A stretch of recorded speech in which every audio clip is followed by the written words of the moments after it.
제가 채팅방에다가 강의 자료를 올렸거든요. 혹시 이게 받으셨는지 안 받으셨는지 잘 모르겠는데, 만약에 없으신 분들은 채팅방에 올라온 거를 확인을 해보시면 될 것 같습니다.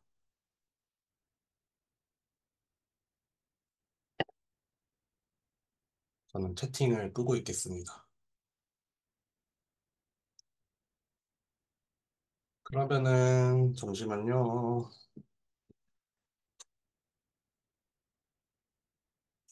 시작을 해볼까요? 그 강의 영상은 혹시 몰라서 녹화를 하고 있거든요. 그러니까 좀 양해를 해 주시고요. 시작을 해보겠습니다. 여기, 이름이 빠졌던데, 저는 방통대학교 프라임 칼리지라는 곳에 첨단공학부라는 데가 있거든요. 그래서 거기에 있는 박성식이라고 하고요. 이름을 써드릴게요. 이름은 박성식입니다. 아, 좀 얇네. 잠시만요. 이름은 박성식이라고 하고요. 혹시 몰라서 메일 주소를 써드리자면은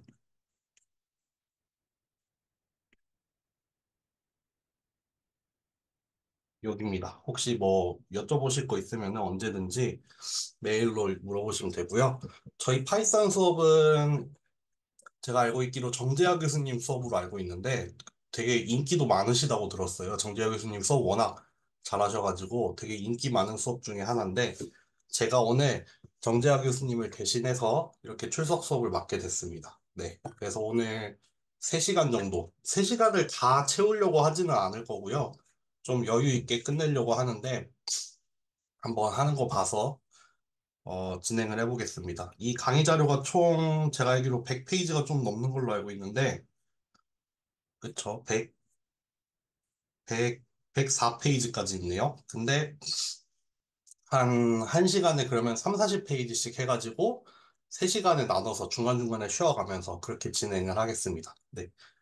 그래서 첫 시간에는 좀 컴퓨터에 대한 간단한 기본적인 이론들을 좀 설명을 드리고, 두 번째 시간에는 파이썬에 대해서 기본적인 걸 설명을 드리고, 또 두 번째 시간이랑 세 번째 시간에는 파이썬의 기본적인 문법들을 실제로 콜앱에서 해보면서 한번 실습을 같이 해보면서 진행을 하는 걸로 하겠습니다. 네, 한번 시작을 해보죠. 잠시만요. 왜 이렇게 더울까? 오늘 좀만 열겠습니다. 네.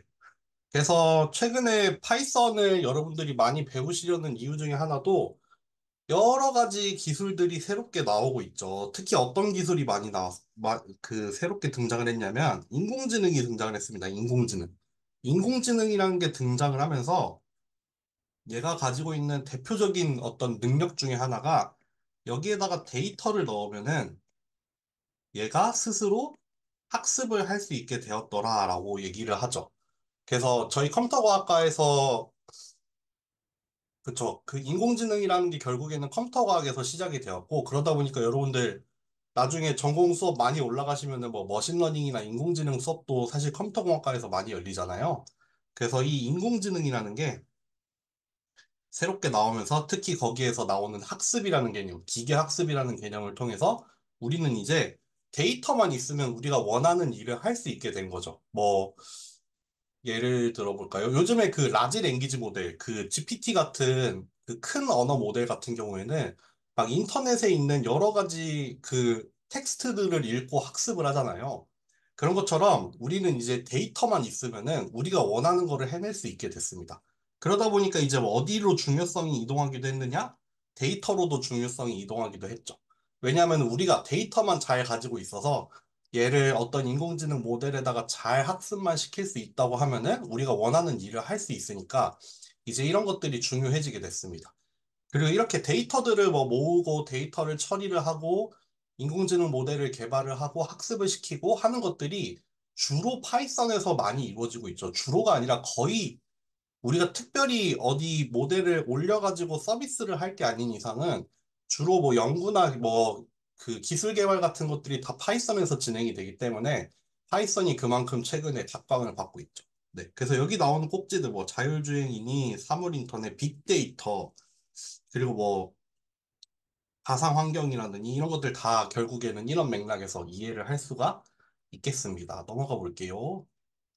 그래서 데이터라는 게 뭐냐? 결국에는 어떤 현상 또는 어떤 사실에 대해서 그거를 설명을 해놓거나 뭔가 측정을 하거나 아니면 그런 것들을 모아놓은 거를 우리가 데이터라고 부르죠. 그래서 이렇게 활활 타오르고 있는 불을 보고 이게 질적인 데이터들, 이게 불이 붉다, 색깔이 붉다, 뭐 빛이 밝다, 이 온도가 뜨겁다 이런 것들은 질적인 데이터라고 볼 수 있고 뭐 어떤 방식으로 측정을 해서 이거를 양으로 표현을 한 거죠. 뜨겁긴 뜨거운데 몇 도 정도로 뜨겁다라고 양적인 데이터로도 표현을 할 수 있습니다. 이 불이라는 현상에 대해서 우리가 여러 가지 데이터들을 뽑아서 여러 가지 그 이 불에 대해서 설명을 하고 있는 거죠. 네. 그래서 데이터라는 거는 뭐 정의는 저렇게 되어 있는데 결국에는 우리가 관찰을 하거나 실제로 뭐 센서를 이용을 해서 측정을 하거나 해서 얻은 뭐 어떤 수치들 아니면 문자들 뭐 질적이든 양적이든 어떤 것이 됐든 간에 그 어떤 현상을 표현을 하고 있는 거를 우리가 실제로 측정을 통해서 데이터를 얻어낸다라고 보시면 되겠습니다. 넘어갈게요. 그래서 정보라는 건 뭐냐면은 우리가 관찰이나 측정을 통해서 얻는 데이터가 있죠, 데이터. 이 데이터를 적절히 처리를 합니다.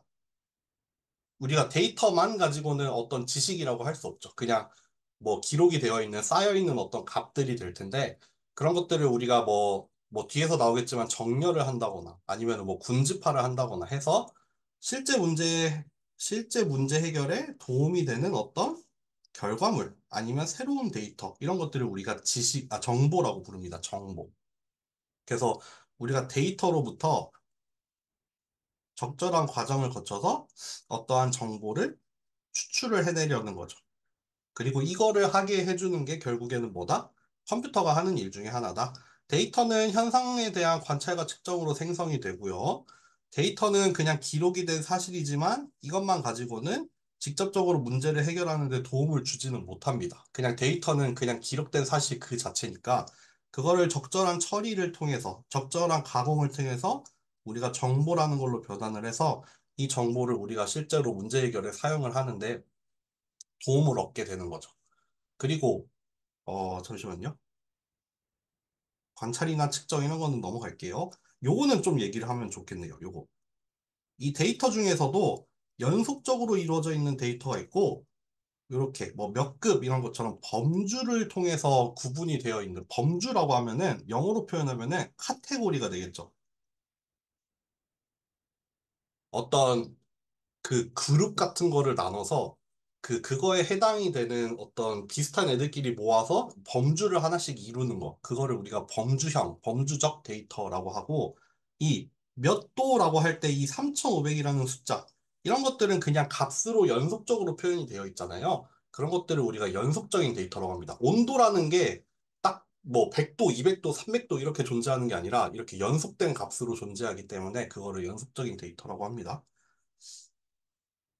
그래서 이 데이터를 적절히 처리를 해서 뭐 여기 예를 드는 건 정렬 군집화 이런 게 예가 들어있는데 어쨌든 뭐 우리가 빛의 온도를 측정을 한 다음에 그 빛의 온도가 뭐 전체 그 불꽃의 온도 스펙트럼 중에서 어디에 위치하는지를 뭐 표현을 한다거나 하는 식으로 정보를 새롭게 생산을 해내는 거를 예를 들어서 보여드리고 있습니다.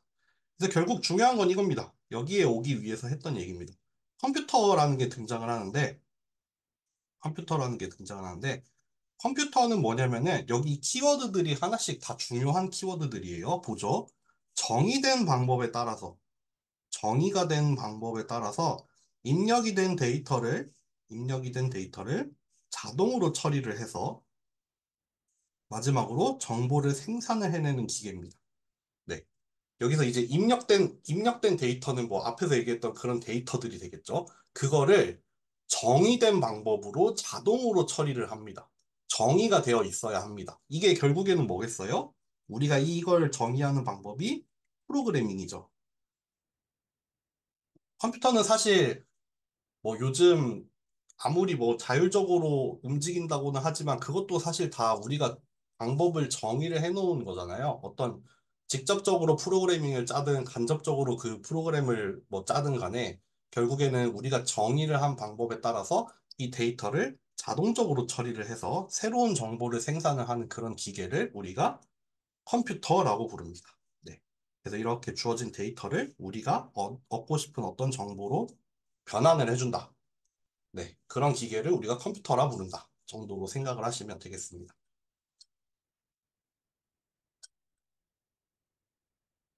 그래서 좀 더 자세하게 들어가 볼게요.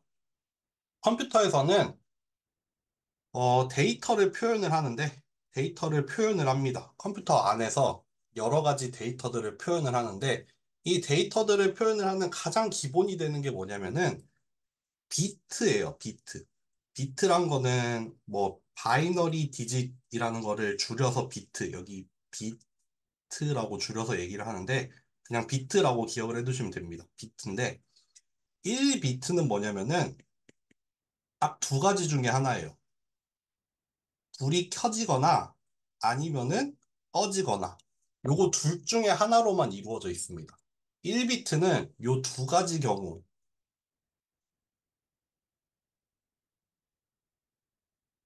그래서 여기 바이너리라고 돼 있잖아요.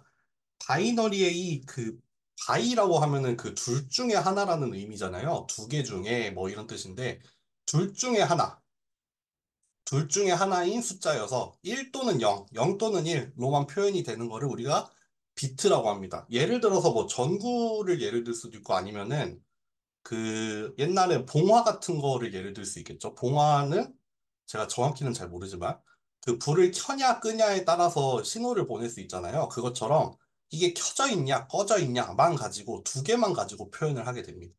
그래서 이 1비트로 표현할 수 있는 게 예를 들어서 2비트를 가지고 표현을 할 수 있는 거는 총 네 가지 종류가 되겠죠. 비트가 두 개가 있으니까 0, 0으로 표현을 할 수도 있고, 0, 1로 표현을 할 수도 있고, 1, 0으로 표현할 수도 있고, 1, 1. 하나의 비트가 두 개를 표현할 수 있으니까 두 개씩 두 개가 이루어져 있어서 총 네 가지 표현을 할 수 있는 게 2비트입니다. 2비트. 2의 2승계죠. 그쵸. 그리고 이 비트를 확장을 시켜서 바이트라는 걸 만드는데 이 바이트는 8비트를 얘기합니다. 그래서 바이트라고 하면은 이제 뭐가 나와요? 여러분들 뭐 가지고 계신 스마트폰이 뭐 몇 기가 바이트야라고 하잖아요. 그래서 우리가 킬로바이트라고 하면은 10의 3승이고 메가바이트라고 하면은 10의 6승, 기가바이트라고 하면 10의 9승, 이렇게 테라바이트라고 하면은 10의 12승 이렇게 쭉쭉쭉 넘어가는 거잖아요. 그래서 몇 기가바이트야라고 하면은 그 바이트가 10의 9승계 모였을 때 1기가바이트가 되는 거죠. 그래서 이게 결국 내가 가지고 있는 이 비트의 개수를 말하는 겁니다. 그래서 이 1바이트 같은 경우에는 8비트로 이루어져 있고 결국에는 이렇게 하나, 둘, 셋, 넷, 다여, 일곱, 여덟 칸. 여덟 칸을 이용을 해서 표현을 하니까 총 2의 8승계의 가지수를 표현을 할 수 있습니다. 2의 8승계면 몇 개죠? 256개죠. 그래서 256가지의 표현을 1바이트 가지고 할 수 있다고 보시면 되겠습니다. 여기 188을 하나 예를 들었는데 이거는 이진법으로 표현을 한 거예요. 보시면은 여기가 2의 0승 자리, 2의 1승, 2의 2승, 3승, 4승, 5승, 6승, 7승으로 돼 있잖아요. 이진법. 그 각각의 자릿수를 이진법으로 0 또는 1로만 표현을 했을 때 결국에는 요거 더하기 여기가 1이니까요. 여기가 1이니까 요거 더하고 요거 다 더했을 때 188이 나오니까 1바이트로는 0부터 255까지 표현을 할 수 있겠죠. 이렇게 각각의 자릿수에 있는 비트들을 껐다 켰다 하면서 총 256까지 숫자로 표현하자면은 0부터 셉니다. 0부터 255까지를 표현을 할 수가 있는 게 1바이트가 됩니다. 바이트. 그러니까 바이트가 늘면 늘수록 더 많은 정보들을 표현을 할 수 있겠죠. 뭐 예를 들면은 뭐가 있을까요? 우리 뭐 스마트폰에 들어있는 사진이나 뭐 동영상 같은 거, 뭐 사진은 몇 킬로바이트에서 뭐 영상 같은 경우에는 메가바이트까지 가잖아요. 그러니까 그 하나하나의 픽셀들을 잘 표현을 하려면은 되게 많은 용량이 필요한데 그런 것들이 결국에는 뭐 몇 킬로바이트, 몇 메가바이트가 들더라라는 그런 용량의 개념이 거기서 표현이 되겠죠.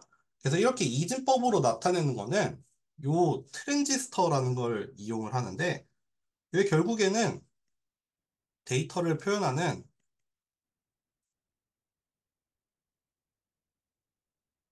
기본 요소라고 보시면 되겠습니다. 그 컴퓨터를 구성하는 부품들 있잖아요. 뭐가 있을까요? 뭐 메모리가 있을 텐데, 거기 안에는 트랜지스터들이 들어있어요.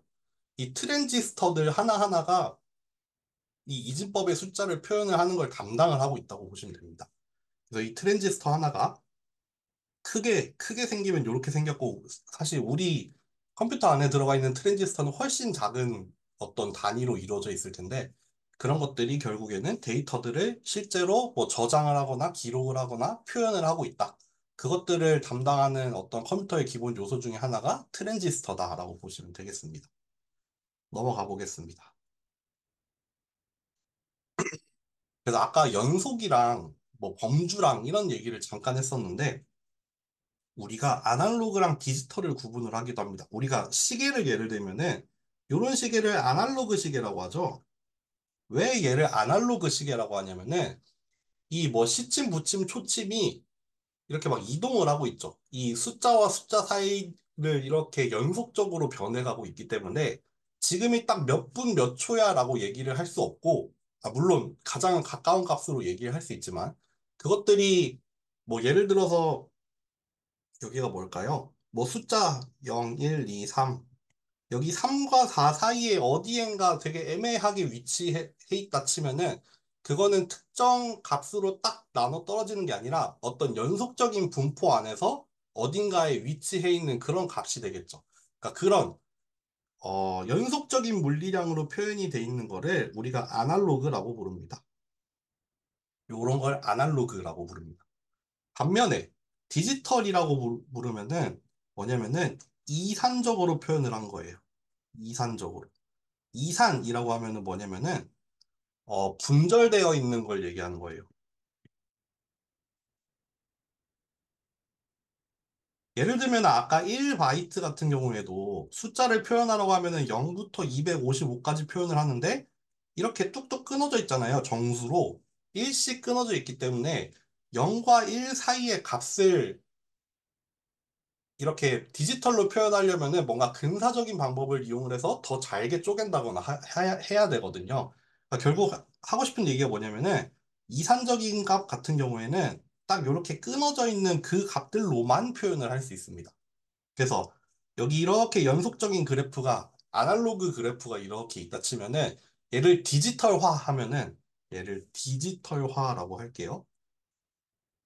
아날로그를 디지털로 변환을 하게 되면은 얘네들을 촘촘하게 아무리 촘촘하게 표현을 하려고 해도 그 촘촘한 거 사이사이에는 결국에는 공간이 비어 있기 때문에 이렇게 완전히 매끄럽게 아날로그처럼 정말 이상적으로 매끄럽게 표현을 할 수 있는 건 아니고 얘네들을 뚝뚝뚝뚝 끊어서 분절된 형태로 표현을 하겠다라는 말이 됩니다. 물론 이거를 더 많이 촘촘하게 쪼개면은 우리가 보기에 되게 매끄럽게 표현이 되겠죠. 실제로도 그렇게 되죠. 우리 이렇게 지금 여러분들 모니터나 뭔가 화면을 보고 계실 텐데, 이 화면도 사실은 다 디지털화 돼 있잖아요. 픽셀 하나하나로 이루어져 있는데, 걔네들이 충분히 촘촘하기 때문에 우리가 겉에서 봤을 때 매끄럽게 표현이 되는 거지, 사실 이 모니터 화면도 다 디지털화 되어 있습니다, 사실은. 네. 그렇게 보시면 될 것 같고요. 그래서 디지털이라는 건 그런 걸 의미하는 겁니다. 네. 결국 디지털이라는 게 왜 중요하냐면은, 컴퓨터는 디지털 세상에 존재하잖아요. 얘는 기본적으로 어떤 값이나 데이터를 표현을 하는 게 디지털화 되어 있어요.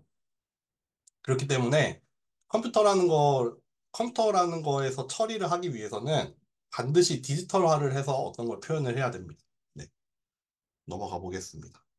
그래서 숫자를 표현을 할 때, 잠시만요. 요거 연속된 값은 안 나와 있네요. 만약에 정수를 예를 들을까요? 정수를 예를 들면은 이 정수를 만약에 10진법이나 12진법으로 표현이 된 거, 뭐 16진법으로 표현이 된 숫자들, 이런 숫자들을 이렇게 디지털로 변환을 합니다. 정수 같은 경우에는 그냥 딱 1대1로 대응을 시킬 수가 있죠. 어떤 값을 그냥 딱 그 바이트를 할당을 해가지고 거기 안에서 이진법으로 표현을 하면 돼요. 이진법으로 변환을 해서 각각의 비트를 이용해서 표현을 하면은 정수를 표현을 할 수 있고요. 실수 같은 거, 뭐 3.14 이런 거 있잖아요. 이런 애들은 근사를 합니다. 근사. 근사를 해서 디지털로 표현을 합니다. 그래서 요거는 나중에 좀 더 배우시게 될 개념일 텐데, 뭐 실수 같은 경우에는 막 그냥 하나 예를 들어 볼게요. 뭐 1.00 더하기 1.00을 했더니 2.00이 아닌 00이 나오는 게 아니라 2.0000 뭐 15 막 이렇게 나오거든요. 이렇게 나오는 이유가 뭐냐면은 이 1이라는 값도 정수 1이 될 수 있지만 실수가 될 수도 있잖아요. 실수 같은 경우에는 그냥 무한히 많은 그 정밀도에 따라서 우리가 표현하기 나름일 텐데 요렇게 1에 되게 가깝게 근사되어 있는 두 값을 더했더니 정확히 2로 떨어지는 게 아니라 조금 다를 수가 있단 말이에요. 그런 것들이 실제로 프로그래밍에서 나타나긴 합니다. 그래서 실수 같은 경우에는 이것만 기억하시면 돼요. 실수는 컴퓨터에서 근사적으로 표현을 한다. 그 정도를 기억해 두시면 좋겠습니다. 넘어갈게요. 문자 같은 경우에는 우리가 인코딩이라는 걸 해요. 인코딩. 그래서 약속을 시킵니다.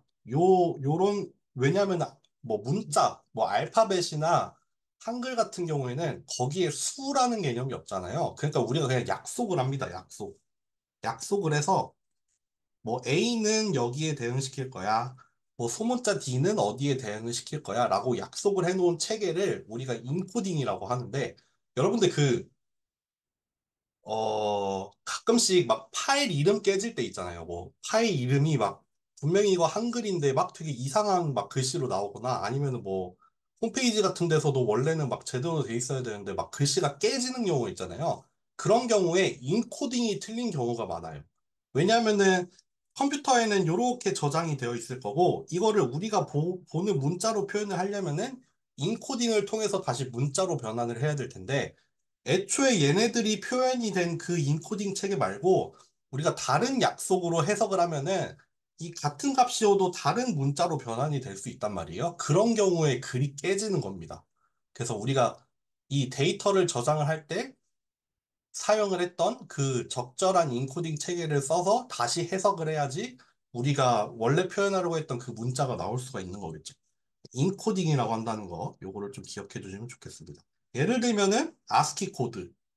아스키 코드라는 인코딩이 있어요. 아스키 코드라는 이름의 어떤 약속이 있습니다. 거기에서 약속을 하기로 이렇게 대문자 A는 65에 대응을 시켜서 이렇게 표현을 한다.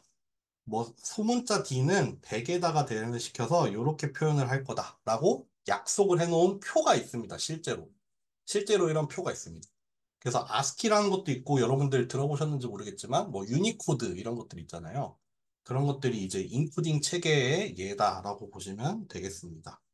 지금 몇 페이지죠? 16페이지 한 절반 정도 왔네요. 좀만 힘내세요.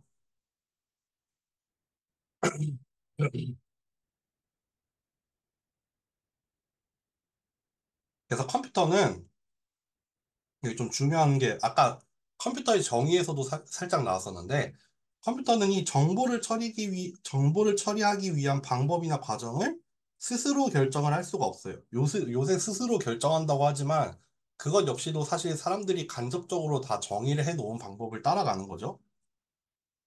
그래서 이 처리 방법이랑 어떤 과정이 정의가 되어 있는 프로그램을 사용합니다. 프로그램. 프로그램이라는 게 결국 뭐다? 우리가 컴퓨터가 이렇게 작동을 하도록 정의를 해놓은 거를 우리가 프로그램이라고 부릅니다. 그쵸? 여기 밑에 설명에도 나와 있는 말이 그 말이죠. 이 프로그램은 사실 뭐냐면은, 이거는 뭐 나중에 전공에서 좀 더 배우시게 되겠지만, 알고리즘이라는 거를 추상을, 알고리즘이라는 거를 실제로 구현을 한 결과물이 됩니다. 우리가 알고리즘이라고 어떤 추상화된 개념이 있어요.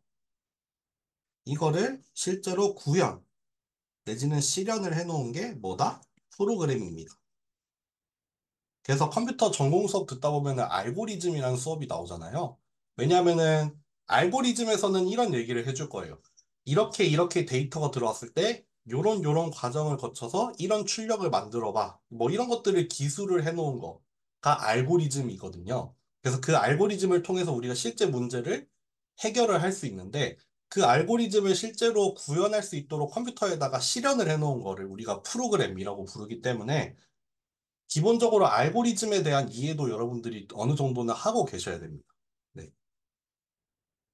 그래서 뭐 예를 들면은 오름차순으로 정렬을 하는데 음, 여기 있는 값들을 우리가 크기 순으로 정렬을 하기 위해서는 우리가 알고 있겠죠. 뭐 예를 들면은 정렬하는 알고리즘 뭘 예를 들어 볼까요?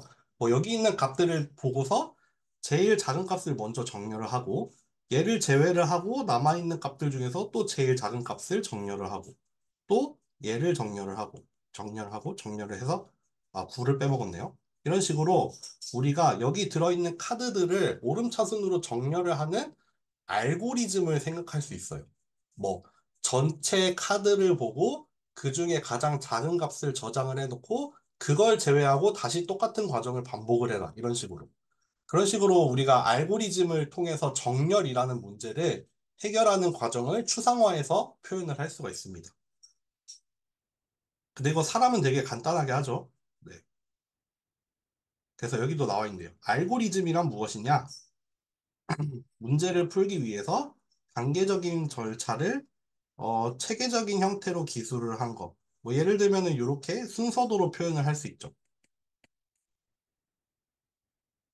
그래서 시작을 해서 뭐 어떤 값이 들어왔을 때 뭐 각각의 값들을 이렇게 세팅을 해놓고 이러한 조건에 의해서 이 조건이 만족할 때는 이런 일을 하고 만족이 되지 않을 때는 뭐 이런 일을 해서 끝내라.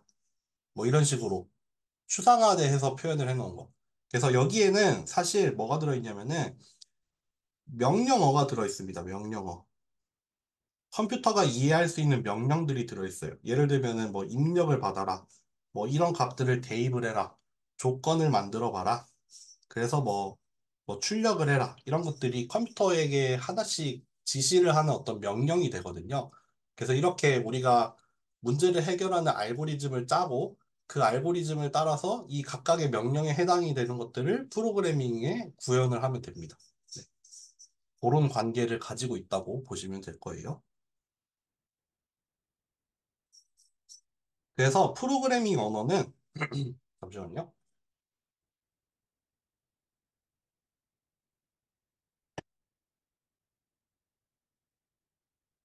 프로그래밍 언어는 사람과 컴퓨터 사이에 의사소통을 하는 도구라고 되어 있는데 컴퓨터는 어디 그림이 나와 있죠?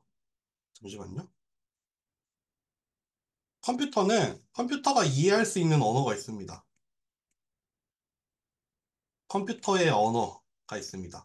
요거는 당연히 그러니까 이진법으로 표현이 되어 있겠죠.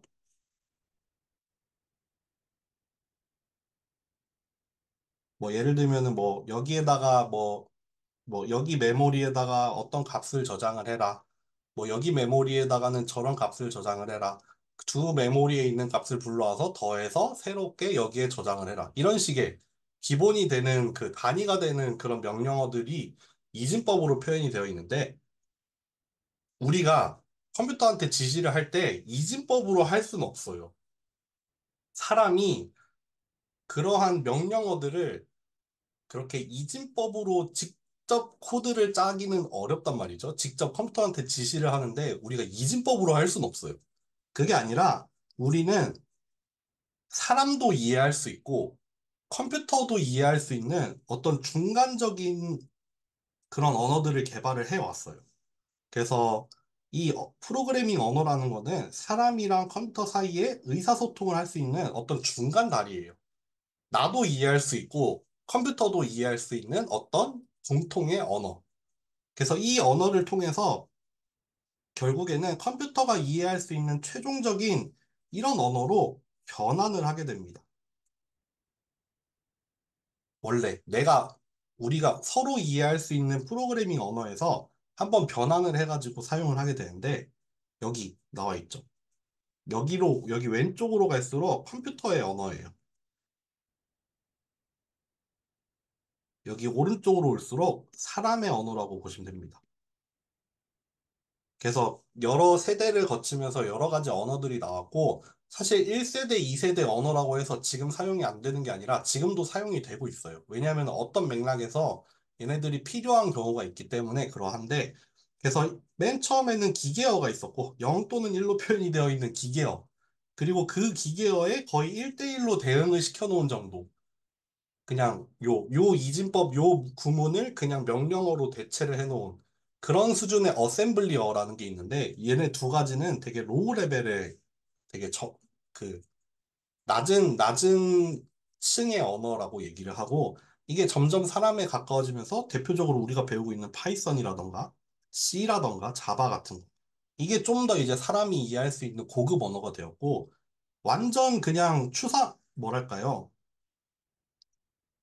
한 단계 더 그렇게 그 개념을 사람에게 가깝게 만들어서 뭐 비주얼 베이직 같은 아니면은 요새 뭐 그런 거 하잖아요. 뭐 코딩? 블록 코딩? 이런 거 하잖아요. 그런 게 이제 사람의 훨씬 가까운 언어라고 보실 수 있겠습니다. 그래서 실제로는 컴퓨터는 이렇게 된 걸 이해를 합니다.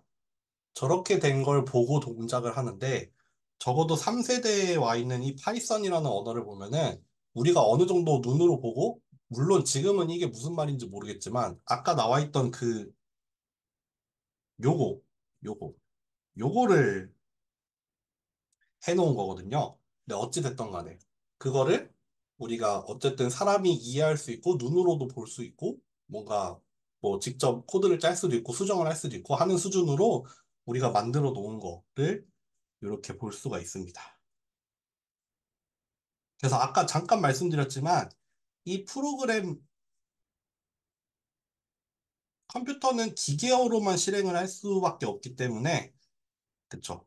프로그램은 기계어로만 실행할 수밖에 없기 때문에 우리가 이렇게 짜놓은 어떤 뭐 파이썬의 언어를 이렇게 기계어로 바꾸는 변환의 과정이 필요해요. 변환을 한번 해야 됩니다. 이 변환을 하는 거를 우리가 컴파일러 내지는 인터프리터라고 이름을 부릅니다.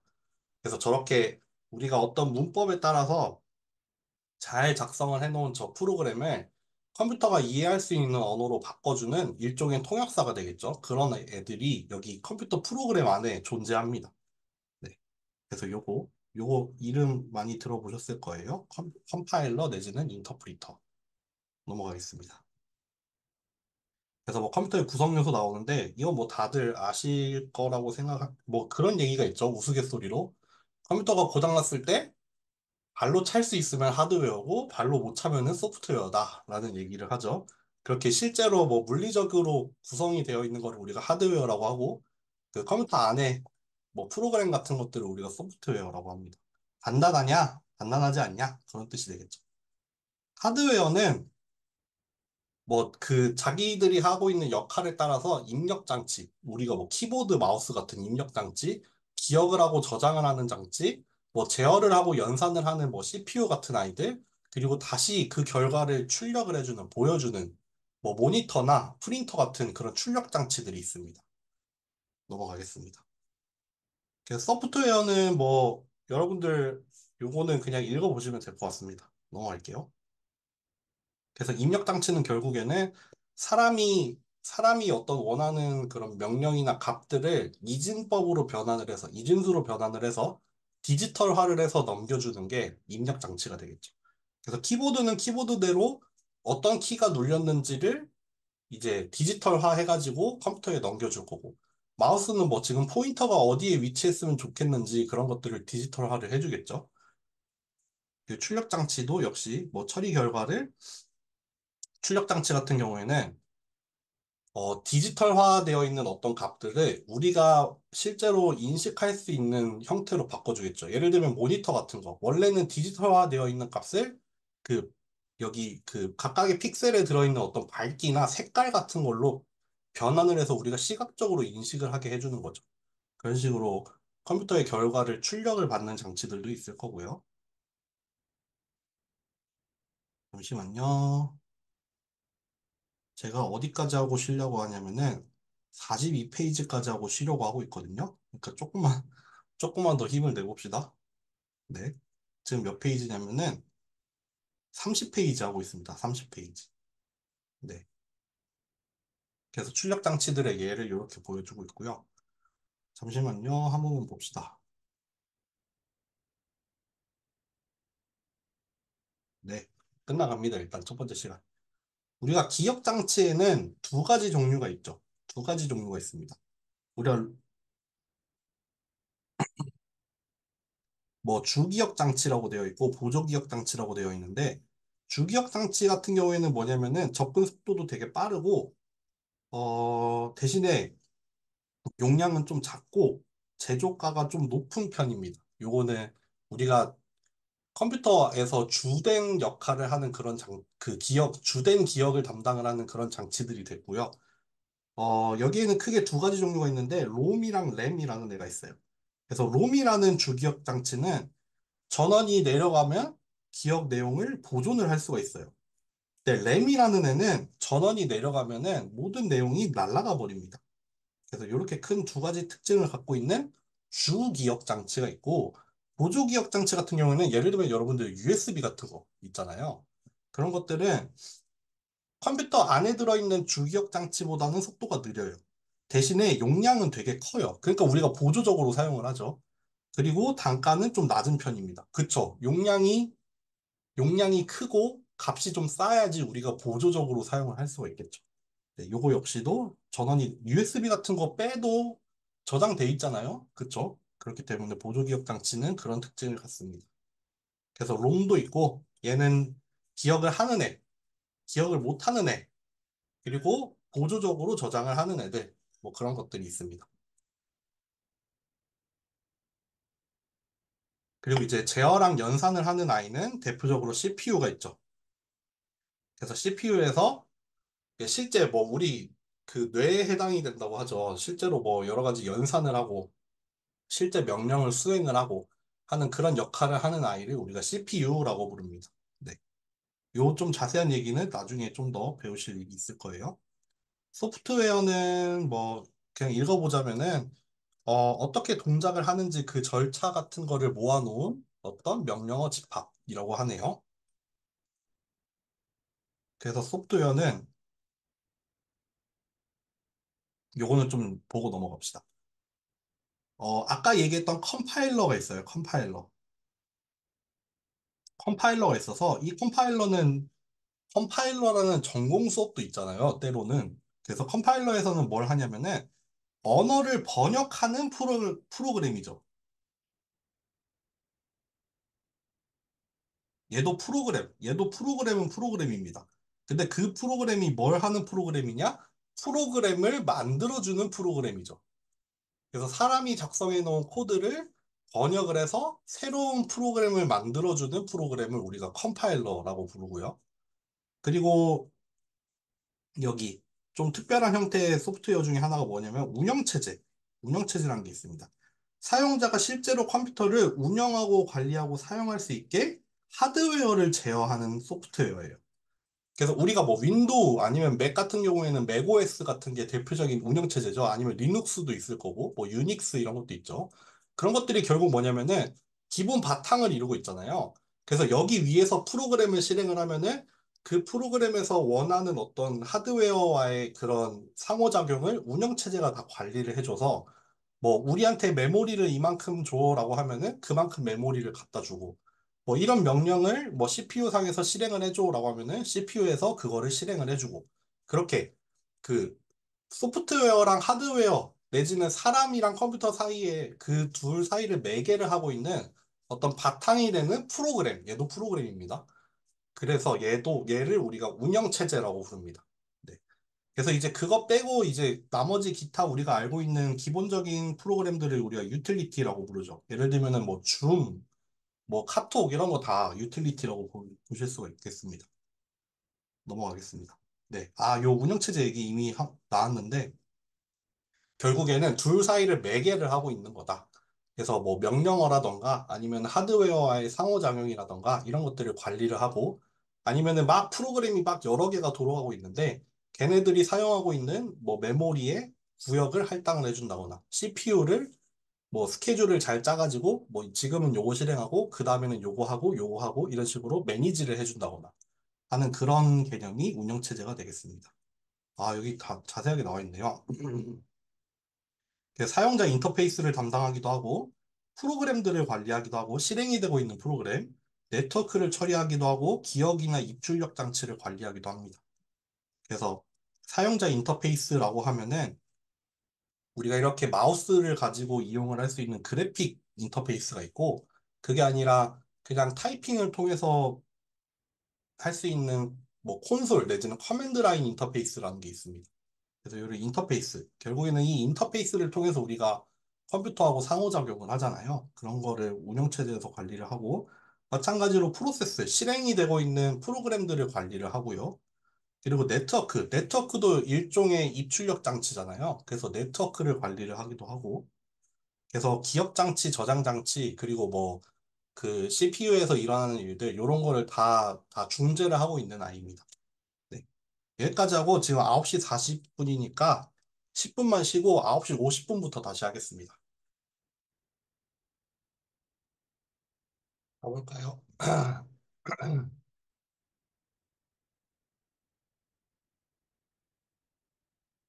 시작하겠습니다. 녹화가 되고 있죠? 네, 시작을 해보죠. 이제 파이썬으로 넘어가서 파이썬에 대한 얘기를 한번 해보겠습니다. 그래서 파이썬은, 잠시만요. 네, 파이썬은 뭐 이렇게 생긴 분이 개발을 하셨다고 하는데, 뭐 이름도 여기서 따왔다, 뭐 이런 일화에서 뭐 만들어지게 됐다 하는데, 뭐 요거는 읽어보고 넘어가시면 될 것 같고요. 쉘 스크립팅 언어라고 되어 있는데, 요거 지금 당장 어떻게 설명드리기는 좀 어려울 것 같아요. 요거는 그냥 한번 듣고 넘어가시면 될 것 같아요. 그래서 프로그래밍의 패러다임, 그러니까 여러 가지 그 아까도 봤던 뭐 C 언어, 자바 이런 것들이 있는데 그런 언어들이 자기들이 채택하고 있는 어떤 뭐랄까요? 컨셉이랄까요? 자기들만의 철학? 그런 것들이 있는데 아유, 잠시만요. 으유. 그런 철학 중에서도 이 파이썬은 어떤 걸 따르냐면은 이런 것들을 따르고 있습니다. 이런 것들을 따르고 있는데 그 중에서 좀 읽어볼 만한 거는 뭐냐면은 명령형 프로그래밍이다. 명령형입니다. 명령형. 어이구, 잠시만요. 채팅에 뭐가 올라와서. 아, 네, 고양이, 네, 고양이였어요. 네, 제가 이거 9시에 수업을 시작을 해가지고, 제가 학교가 집에서 되게 멀거든요. 한 1시간 반 정도 걸리거든요. 그래서 9시면은 그래도 한 8시 반까지는 가야 되니까, 이거를 학교를 가서 해야 되나 아니면 집에서 해야 되나 고민을 하다가 지금 집에서 하는 중인데, 그래서 고양이가 자꾸 올라오네요. 어쨌든 명령형 프로그래밍입니다. 명령형 프로그래밍을 따르고 있고 절차적이다. 절차적인 프로그래밍이다. 네. 그리고 객체 지향이고 뭐 함수형이다라고 되어 있는데 이것도 사실은 파이썬만 배우면은 이게 절차적이다, 이게 객체 지향이다 이거를 좀 이해하기가 어려운데 요거 말고 이제 안 그런 언어들이 있거든요. 뭐 절차적이지 않고 뭐 객체 지향이 아닌 언어들 그런 거를 봤을 때 이런 것들이 좀 더 와닿게 됩니다. 네. 그래서 넘어갈게요. 그래서 파이썬이 뭐 이렇게 발전을 해왔다. 네, 보시면 될 것 같고, 파이썬이 가지고 있는 특징들 중에 이런 것들이 있습니다. 독립적이고 오픈소스, 제 생각에는 이런 것들이 뭐에 영향을 미쳤냐면은, 인공지능에 영향을 미친 것 같아요. 인공지능 개발이나 발전이라고 해야 될까요? 그래서 되게, 뭐, 제 생각에는 그래요. 파이썬 같은 게 다른 언어에 비해서 좀 미리 나와 있는 그런 라이브러리나 코드 같은 거를 가지고 와서 내 환경에 맞춰서 그거를 실행하기가 되게 쉽거든요. 그러다 보니까 이제 그 인공지능이 발전하는 과정에 있어서 다른 사람들이 개발해온 어떤 알고리즘 같은 거를 가지고 와서 그거를 내가 돌려보고 내가 그거를 더 발전시키고 이런 그런 일련의 과정들 내가 더 발전시킨 다음에 다시 또 오픈소스로 공개를 하고 그런 과정들에서 파이썬이 되게 유리했기 때문에 아마 인공지능에서 파이썬이 되게 주로 많이 쓰인 게 아닌가 하는 생각이 듭니다. 그래서 뭐 충분히 아까 뒤에서 좀 더 살펴보겠지만 얘가 좀 인간이 사용하는 언어에 가까운 인간 친화적인 그런 면들이 있거든요. 그런 것들을 좀 볼 수가 있을 것 같습니다. 그래서 오픈 소스는 어 결국에는 오픈 소스라고 하면은 자기의 코드를 공개하는 거죠. 우리가 뭐 예를 들면은 윈도우 같은 거에 코드가 공개가 되어 있진 않잖아요. 그렇잖아요.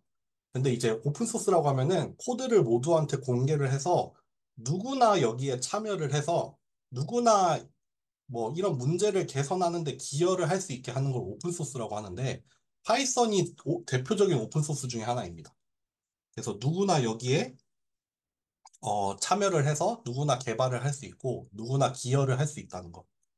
그리고 인간적이다 여기 설명이 나와 있는데 이게 실제 뭐예요? 파이썬 문법이죠. 보시면 아시겠지만 만약에 3이라는 값이 여기 안에 들어 있으면은 얘를 실행해라 라는 의미잖아요. 의미예요. 네. 이게 제법 사람이랑 비슷한 수준이라고 하는 게 다른 언어였으면은 이거보다 좀 더 가독성이 좋지 않단 말이죠. 그래서 이 정도의 가독성을 가지고 있는 게 프로그래밍 언어치고도 굉장히 뛰어난 거기 때문에 인간적이다, 직관적이다 그런 얘기를 하고 있습니다. 네. 그리고 개발자 커뮤니티가 되게 크다. 거의 최근 들어서 가장 많이 늘어나게 된 커뮤니티 중에 하나가 파이썬이죠. 네. 많은 여러 전통의 강호들, 이런 전통의 강호들을 제치고 파이썬이 올라왔습니다. 네. 그리고 여러 가지 라이브러리나 프레임워크를 지원을 하고 있습니다. 자꾸 채팅이, 제가 출첵은 잘 모르겠는데 이따가 끝나고 한번 확인을 해볼게요. 네. 그래서 여기로 올수록 약간 넘파이라던가 뭐 뭐 심파이라던가 이런 것들은 이제 기본적인 수학 라이브러리고 이런 수학 라이브러리에 더해서 뭐 개발 환경 같은 게 더해져서 뭐 여러 가지 유틸리티 같은 거, 뭐 그래프를 보여준다거나 빅데이터를 처리를 한다거나 그런 식의 라이브러리 그런 것들 이제 위에 최종적으로는 어디까지 간다? 파이토치나 텐서플로우 같은 뭐 딥러닝 라이브러리 이런 거. 그래서 이런 공개되어 있는 라이브러리들이 굉장히 많고 그것들이 굉장히 대중적이어서 실제로 그 가장 첨단을 달리고 있는 그런 환경에서도 이런 것들을 많이 사용을 하고 있습니다. 네. 다만 이제 파이썬의 단점으로는 조금 느립니다. 이게 결국에는 아까 나왔던 그 명령형으로 돌아간다라는 특징 때문에 좀 C랑 자바에 비해서는 좀 불리한 면이 있거든요. 그래서 좀 속도가 느린 편이다라고 보시면 되고요. 단독으로 개발을 하기가 어렵습니다. 네. 그 파이썬으로만 돌아가는 그런 어떤 프로그램을 짜기는 어렵고, 좀 다른 것들을 통해서 상호작용을 하던가 매개를 해주는 그런 좀 바탕이 되는 그런 인터페이스가 있으면은 그런 경우에는 사용을 할 수가 있습니다. 네. 넘어갈게요. 자꾸 채팅이 올라오는데 잠시만요. 네. 네, 그렇습니다. 그래서 뭐 파이썬 개발하는 환경 중에 우리는 뭘 사용할 거냐면은 코랩이란 걸 사용을 할 겁니다. 구글 코랩. 그래서 구글 코랩은 이렇게 브라우저를 이용을 해서 그 코드를 짤 수 있는 환경을 제공을 해주기도 하고 코랩 같은 경우에는 뭐가 있냐면은 실제로 연산이나 자원을 구글 서버를 사용을 하죠. 그래서 여기 콜앱에서 짠 거는 실행을 하면은 여러분의 컴퓨터에서 돌아가는 게 아니에요. 여러분들의 컴퓨터에서 돌아가는 게 아니라 여기 예를 들면은 여기 지금 고양이가 열심히 달리고 있는 게 보이시나요? 여기 위에? 이 고양이가 달리고 있는 이유는 제가 컴퓨터를 사용을 많이 하면은 고양이가 열심히 달리는 그런 거거든요. 근데 구글 콜앱에서 실행을 하게 되면은 그거는 구글에 있는 서버에서 돌아갑니다. 내 컴퓨터에서 돌아가는 게 아닙니다. 그래서 이제 뭐 좀 컴퓨팅 환경이 많이 필요한 작업들을 구글 콜앱에서 하면은 구글에서 놀고 있는 서버를 이용을 해서 짤 수가 있게 되겠죠. 자꾸 채팅이 올라오네요. 네, 넘어가겠습니다. 그래서 이제 좀 프로그램으로 한번 들어가 봅시다. 프로그램에서 숫자는 크게 정수형이랑 실수형으로 나뉩니다. 그래서 정수를 영어로 하면은 인티저라고 하거든요. 그래서 이 인티저에 있는 앞 세 글자를 따서 인트라고 얘기를 많이 해요. 인트. 실제로 파이썬에서도 인트라는 그런 명령어를 쓸 거고요. 그래서 이거는 소수점이 없이 정수를 말하는 겁니다. 양의 정수, 음의 정수 할 때 그 정수. 0, 1, 2, 3, 4 이런 것들. 뭐 마이너스 1, 마이너스 5 이런 거. 반대로 실수 같은 경우에는 플로팅 포인트라고 해서 플롯이라고 줄여서 많이 얘기를 해요. 왜냐하면은 이거 아까 말씀드렸지만 근사해서 사용을 하거든요. 그래서 근사를 하기 때문에 요거는 소수점을 포함을 할 수가 있습니다. 네. 그래서 여기 얘 같은 경우가 실수죠. 얘는 정수가 되겠죠. 네. 그리고 아까 말씀드린 대로 문자도 사용을 할 수가 있는데 유니코드라는 인코딩을 사용을 하더라. 네. 그래서 뭘 쓰면 된다? 이렇게 쌍따옴표. 이거 어디 있는 거냐면은 여러분들 키보드 엔터 옆에 있잖아요. 엔터 옆에 있는 그 엔터 왼쪽에 있는 키 그거를 사용합니다. 그거를 그냥 따옴표를 써도 되고 쌍따옴표를 써도 되는데 요런 게 문자열입니다. 요것도 문자열입니다. 이거 이렇게 쓰면은 숫자로서의 2024를 말하는 게 아니에요. 그냥 문자로서 2024를 말하는 겁니다. 그래서 여기다가 뭘 더한다고 해서 2025가 나오지 않아요. 얘는 수가 아니라 그냥 문자, 글자로서 2024를 써놓은 거예요. 넘어가 볼게요. 그래서 뭐 더하기, 빼기, 곱하기, 나누기, 거듭, 제곱 이런 것들이 나와 있는데 요거 한번 보여드릴게요. 한번 보고 넘어가죠.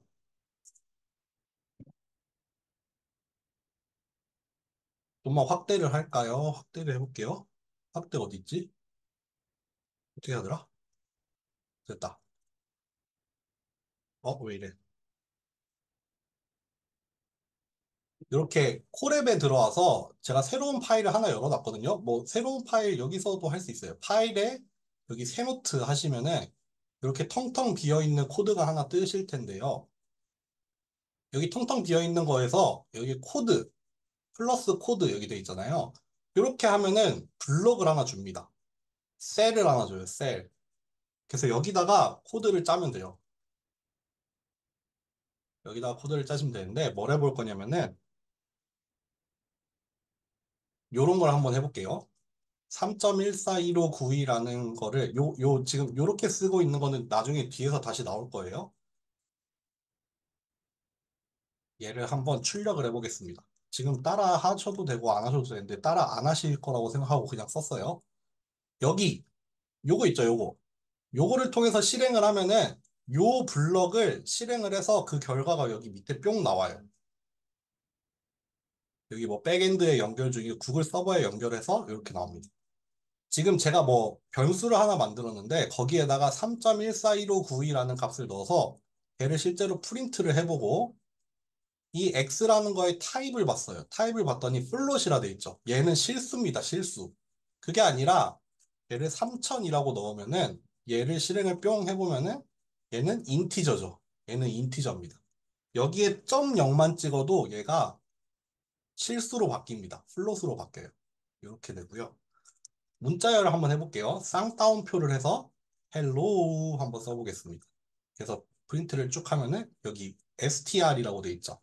이거는 이 x라는 변수의 타입이 스트링이라는 문자열, 문자 하나하나가 모여있는 문자열이 돼서 영어로는 스트링이라고 하고요. 그래서 str이라고 나온 이유는 얘가 문자열이기 때문입니다. 마찬가지로 아까 말씀드린 대로 2024를 이렇게 없애서 하면은 얘가 정수로 나오겠지만 얘를 따옴표를 써주면은 얘는 문자로 인식을 해서 얘는 이제 스트링이 됩니다. 네, 그렇게 되고요. 이거 지우지 말고 코드를 하나 추가해 볼게요. 여기 밑에다가 더하기 빼기 곱하기 나누기 한번 해볼게요. 강의 자료에 있는 것처럼 2 곱하기 괄호하고 7 더하기 15를 한번 해보겠습니다. 이러면 얼마예요? 여기 괄호를 먼저 계산해야 되잖아요. 여기 괄호를 먼저 계산을 하고 그 다음에 곱하기를 계산을 해서 이렇게 나올 거예요. 한번 실행을 해보겠습니다. 이렇게 나오죠. 44. 또 거듭 제곱을 한번 해볼까요? 요건 뭐냐면은 2를 2를 거듭 제곱을 해서 3번 곱해라라는 뜻이 돼요. 그러니까 8이 나오죠. 2의 3승. 이렇게 하면 2의 4승. 아니면 3의 2승. 이런 식으로 곱하기를 2개 쓰면은 채팅이 왔네요. 프린트를 쓰고 안 쓰고는 나중에 말씀드릴 텐데 프린트를 안 쓰면은 출력이 없습니다. 요거 마지막 줄이 출력되긴 하는데 프린트를 한다는 거는 여기다가 이렇게 출력해 달라는 뜻이에요. 예를 들면은 여기서도 프린트 안 쓰면은 뭔가 일이 일어났는데 그 일이 일어나기만 하고 저희한테 보여준 게 없는 거예요. 그래서 프린트는 그거를 보여달라는 뜻입니다. 여기 밑에다가 출력을 해달라는 뜻이에요. 또 문자 열끼리 더하는 것도 하나 나와 있네요. 이게 컴퓨터 더하기 사이언스라고 되어 있는데 이렇게 문자 열끼리 더하는 거는 문자 열을 2개를 이렇게 붙여줍니다. 컴퓨터 사이언스. 그래서 2024 더하기 1을 하면은 2025가 아니라 2024 1 이렇게 나옵니다. 20241 문자 열끼리 더하기 나서 문자 열을 이렇게 뒤에다가 점점 더 붙이는 거예요. 그래서 더하기는 그렇게 정의가 되어 있습니다. 나누기는 뒤에 가서 좀 더 자세하게 한번 다뤄보겠습니다. 넘어갈게요.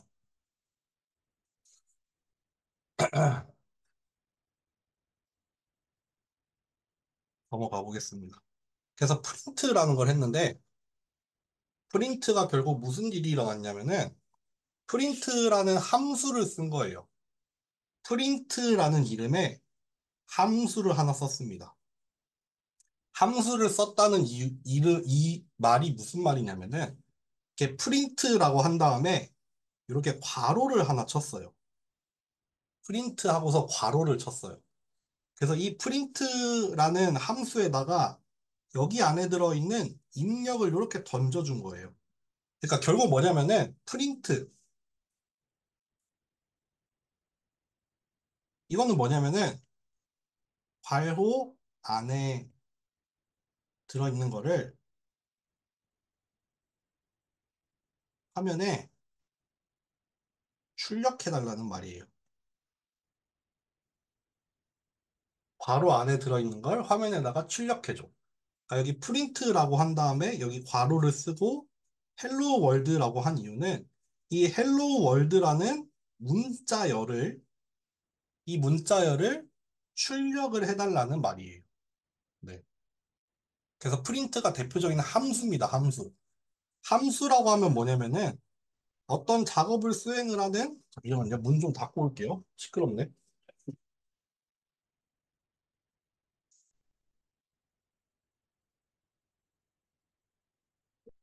특정 작업. 예를 들면은 화면에 출력하는 작업. 그런 거를 하는 코드의 집합입니다. 그래서 그 함수를 데려다가 얘를 쓴 거예요. 네. 그렇게 된 겁니다. 넘어가 보겠습니다. 들여쓰기. 들여쓰기는 나중에 나올 텐데, 이 들여쓰기는 보통 어떤 키로 하냐면은, 탭키 있죠, 탭. 키보드에 어디 있냐면은, Q 옆에. Q 보면은, Q가 있고, 거기 옆에 탭 있잖아요, 탭. 이 탭키를 하면은, 기본적으로 뭐가 되냐면은, 들여쓰기가 됩니다. 이렇게 들여쓰는 게 돼요. 내가 이렇게 들여써가지고, 좀 보기 좋게 하는데 사용이 되는 게 탭키거든요. 근데 이 탭키가 이 파이썬은 들여쓰기에 의존적인 언어라는 게 뭐냐면은 함부로 들여쓰면 안 된다. 왜냐하면은 들여쓰기도 문법의 일종입니다. 문법의 일종이란 말이 뭐냐면은 적절한 위치에 적절하게 사용이 되지 않으면은 얘는 오류가 나게 돼요. 네. 얘는 들여쓰기를 하는 이유가 있습니다. 뒤에서 나올 텐데 들여쓰기를 하게 되면은 얘가 지금 뭐 조건문이나 뭐 반복문 같은 거에서 아마 나올 텐데 하여튼 자기만의 역할이 있어요. 네, 그렇기 때문에 들여쓰기는 함부로 아무 때나 할 수 있는 게 아닙니다. 네. 여기 나와 있죠. 아, 잠시만요. 넘어가 볼게요. 코멘트라는 것도 한번 살펴볼게요. 코멘트. 주석이라고 합니다. 주석이라고 하기도 하고, 코멘트라고 하기도 하는데, 이건 뭐냐면은, 코드에 영향을 주지 않아요. 그냥 순전히 누구를 위해서 쓰는 거냐면은, 사람에게 어떤 설명을 남기는 거예요. 아이고, 어떤 설명을 남기는 겁니다. 그래서 가독성을 증대를 시킨다.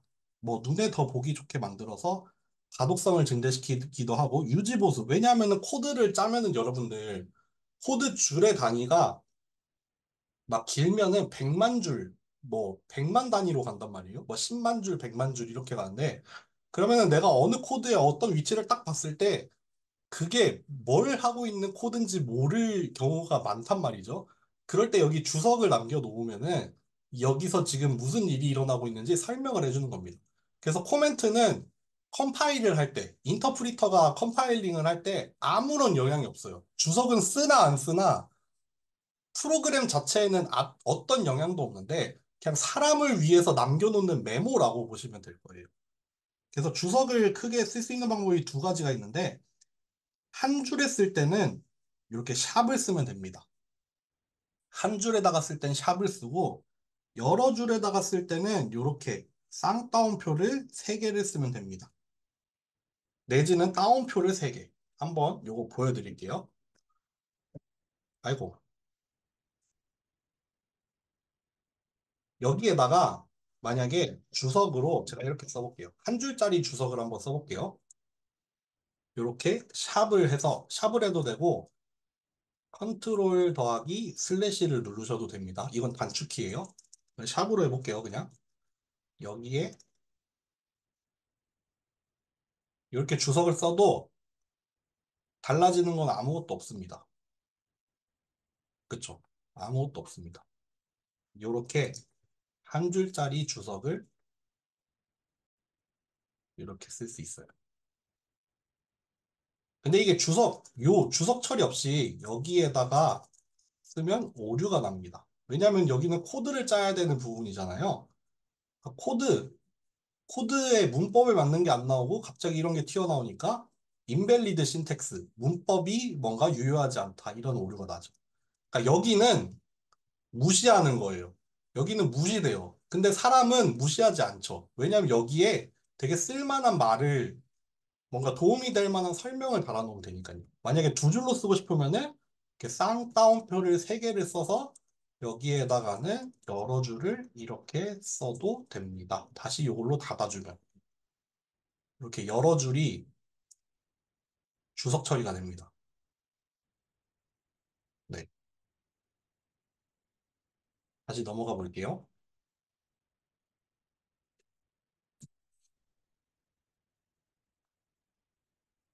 그래서 원뿔의 부피랑 건널비를 계산하는 프로그램을 한번 짜보자라고 되어 있는데 이렇게 짜놨어요. 부피는 이렇게 구하면 되고 건널비는 이렇게 구하면 돼요. 이때 지금 반지름이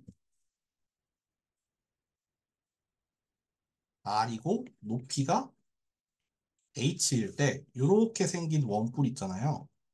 여기가 H고 여기가 R인 이런 원뿔의 부피랑 건널비를 계산을 해서 출력을 하는 프로그램을 이렇게 짜놨어요.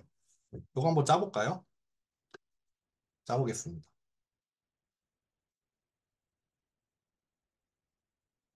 주석이 없이 그냥 이렇게 짜도 돼요. 1분의 3분의 1 곱하기 파이 곱하기 R의 제곱 더하기 H. 그럼 여기가 제일 먼저 계산이 일어나겠죠? 여기 거듭 제곱을 먼저 하고 그 다음에 나머지 것들을 곱하기를 할 거예요. 아이고. 마찬가지로 건널비를 계산을 해보면은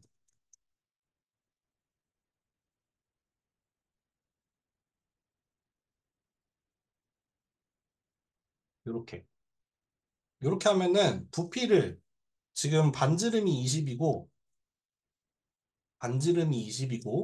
높이가 30짜리인 원뿔에 부피랑 건널비를 구하는 코드인데 이렇게 하면은 뭐 나오긴 나와요.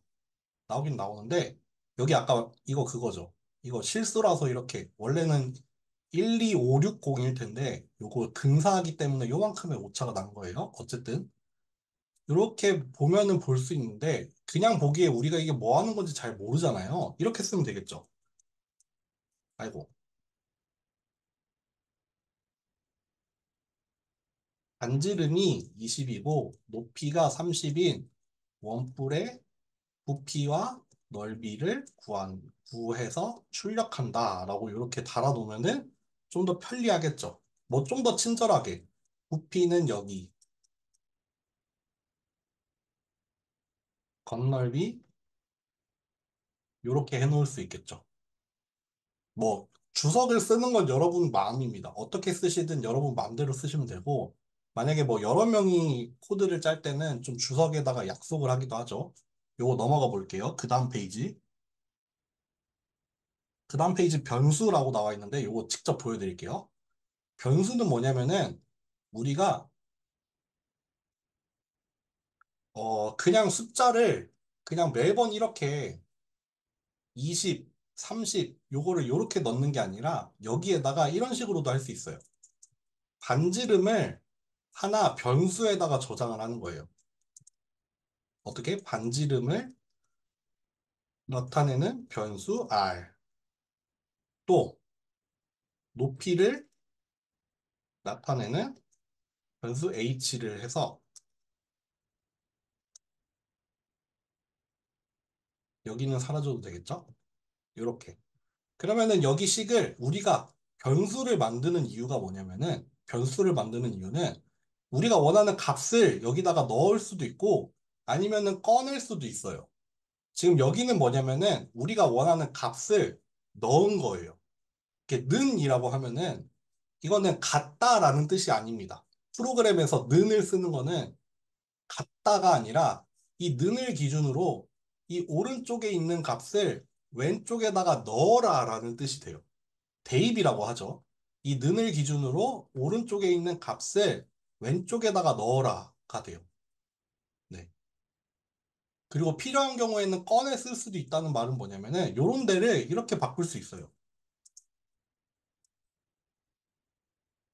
이렇게 채팅이 올라오네요. 저거 수식에서 거듭 제곱이 먼저 계산되는 거 뒤에서 한번 다룰게요. 뭐가 먼저 계산이 되나.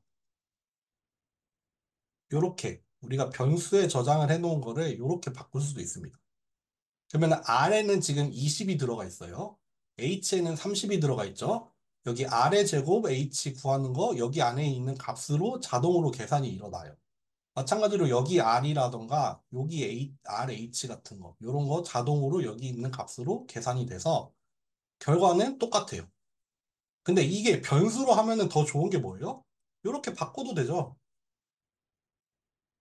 그럼 자동으로 바꿔서 계산을 하잖아요. 그쵸?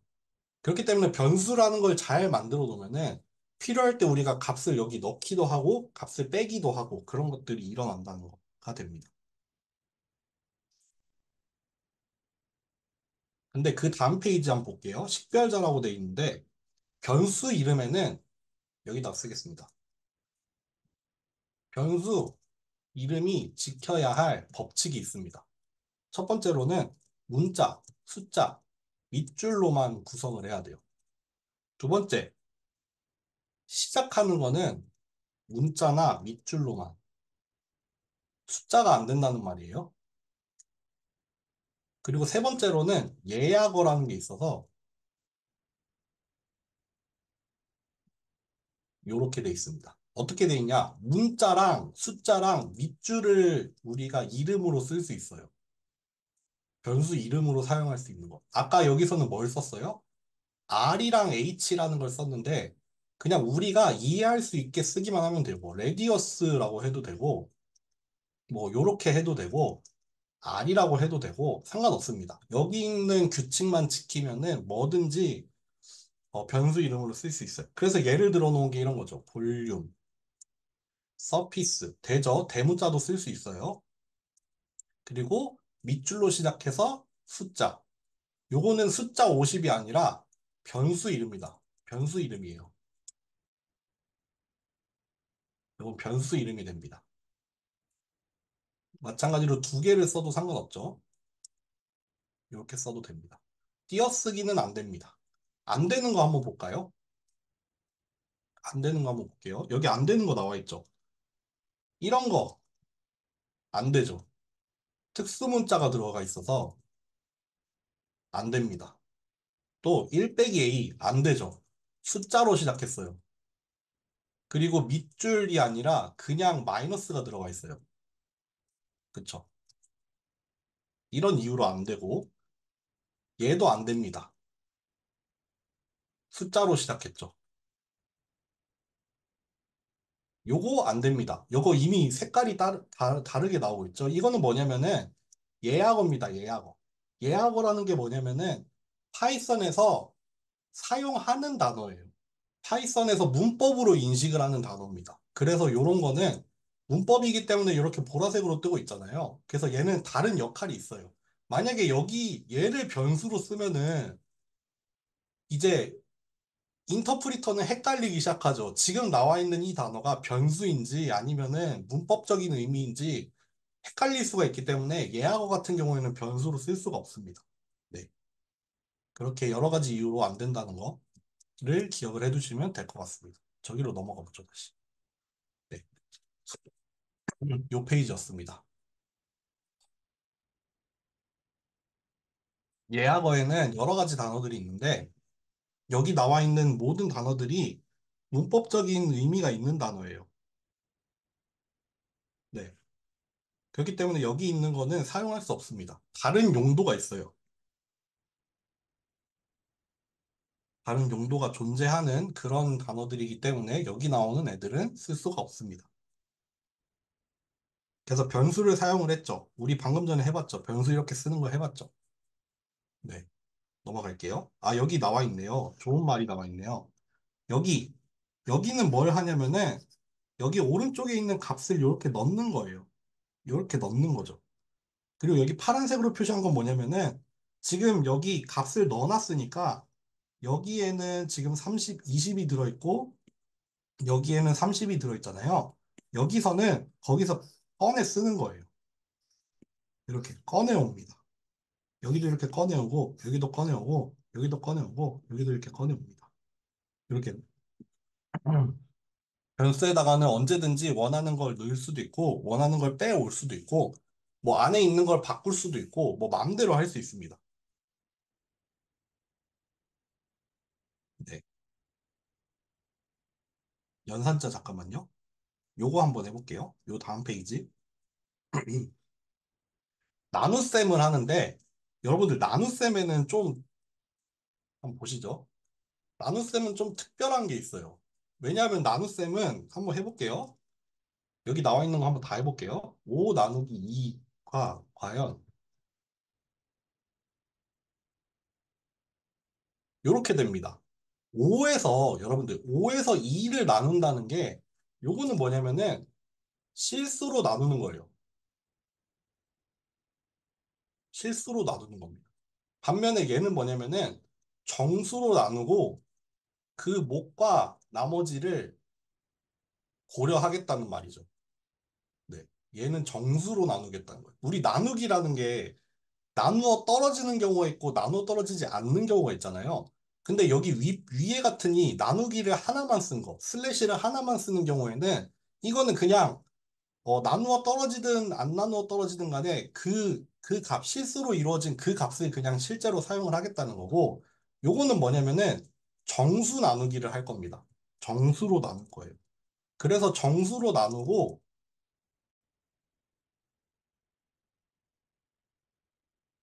그 나머지는 요렇게 돼요.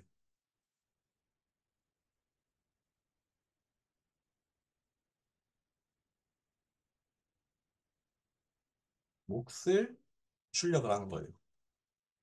그쵸? 5에서 2 나누면은 2 몫이 2고 나머지가 1이 되잖아요.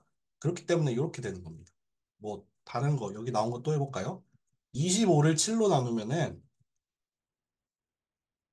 여기 위에 것도 바꿔볼게요. 25를 7로 나누면은 이렇게 되죠. 이 실제로 나누기를 한 거고 요거는 몫이 3이죠. 21. 그리고 나머지가 4죠. 이렇게.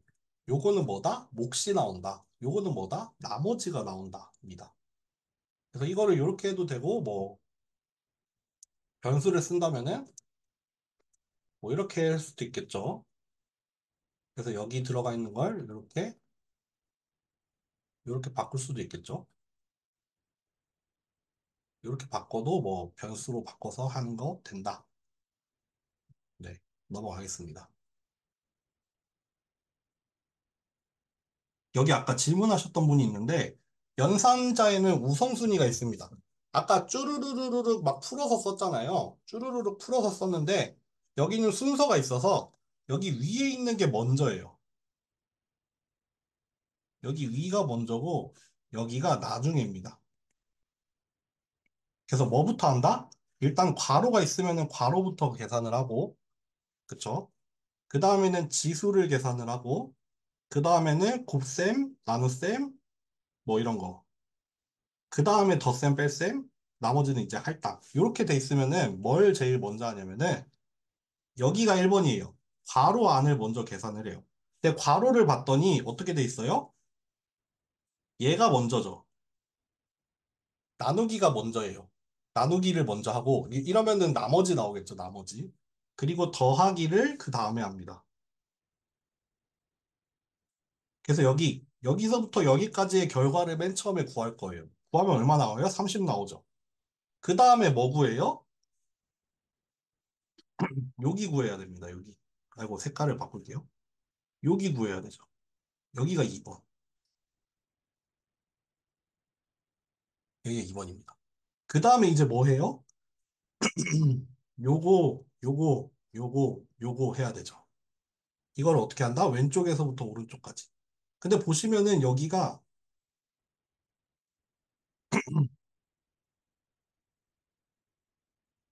0이 돼요. 여기가 0이 나옵니다. 그래서 0 곱하기 0 곱하기 뭐 곱하기 뭐 곱하기 뭐 이렇게 나와가지고 결과가 0이 나오게 됩니다. 요거 한번 보여드릴게요. 아이고, 잘못 넘겼네. 프린트 그냥 해보겠습니다.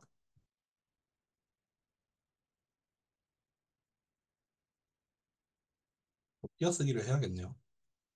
가독성이 안 좋죠? 이 띄어쓰기는 뭐 사람들마다 스타일이 다른데 저는 이렇게 띄어쓰겠습니다. 요거 계산하면은 뭐가 나오냐면은 0 나와요. 0. 여기가 0이기 때문에 0이 나옵니다. 근데 어쨌든 계산을 어떻게 한다? 맨 처음에 여기 합니다. 여기 하죠. 그 다음에 더하기해서 괄호는 끝나고요. 그 다음에 여기를 이렇게 바꾸고 그 다음에 이제 왼쪽부터 쭈루루루 계산하는 거예요. 요런 순서로 일어납니다.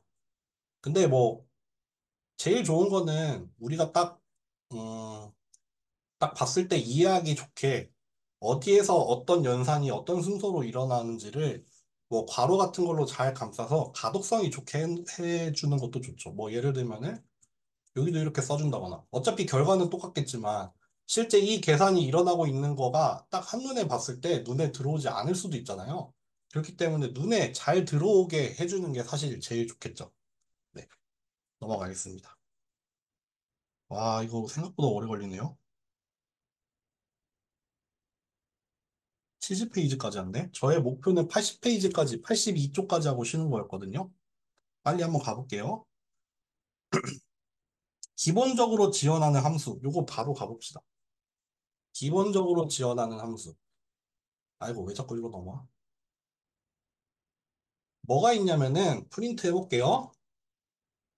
요렇게 하면은, 뭐냐면은, 여기 안에 들어가 있는 값들 중에서 제일 큰 값을 프린트 해달라는 뜻이에요.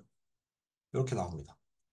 마찬가지로, 여기 들어가 있는 값들 중에 제일 작은 값을 프린트를 해달라. 그리고, 라운드라고 돼 있죠. 이거 뭐예요? 라운드라고 하면은 반올림입니다. 출력해볼까요? 이러면은 반올림 하니까 3 되죠. 여기를 만약에 바꿔볼까요? 이렇게 되죠. 반올림입니다. 반올림. 그리고 ABS라고 하면은 뭐냐면은 절대값입니다.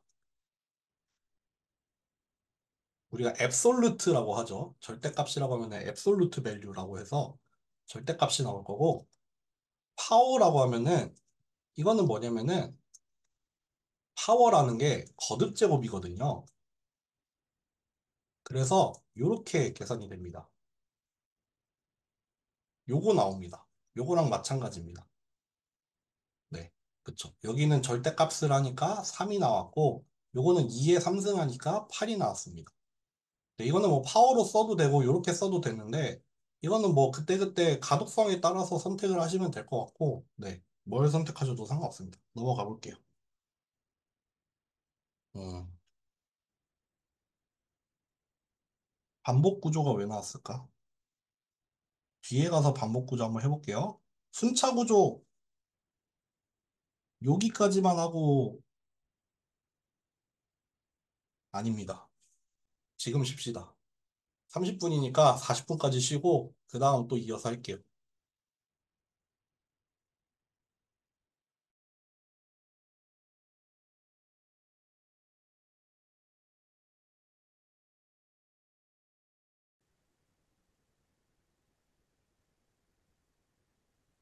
시작해 볼게요. 그 다음 순차 구조가 나오는데 한번 보겠습니다. 순차 구조는 그냥 별게 아니라 요거는 위에서부터 차례대로 실행이 된다라는 말이 되겠죠. 이 코드는 아까 딱 셀이 있었잖아요. 그 셀이 있을 때, 아이고, 주어진 셀에서 이렇게 한 줄 한 줄 한 줄 순서대로 쭈루루루룩 실행이 된다라는 의미가 됩니다. 그래서 요거를 한번 해보라고 했는데 어떻게 하면 되겠어요?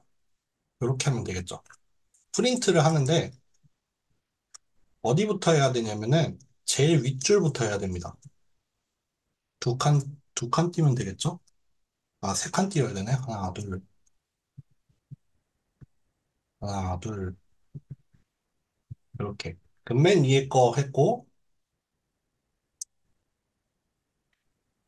이렇게. 그 다음 줄,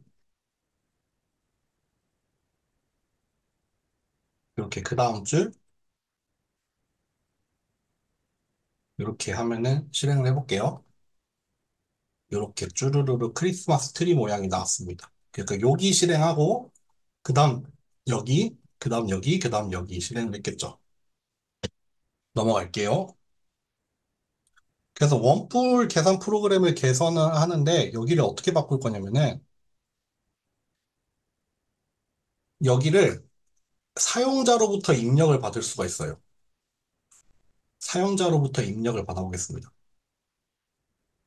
어떻게 받냐면은 input이라고 하면 돼요. input. 여기도 input이라고 해볼게요. 그렇게 하고서 여기 실행을 한번 해볼게요.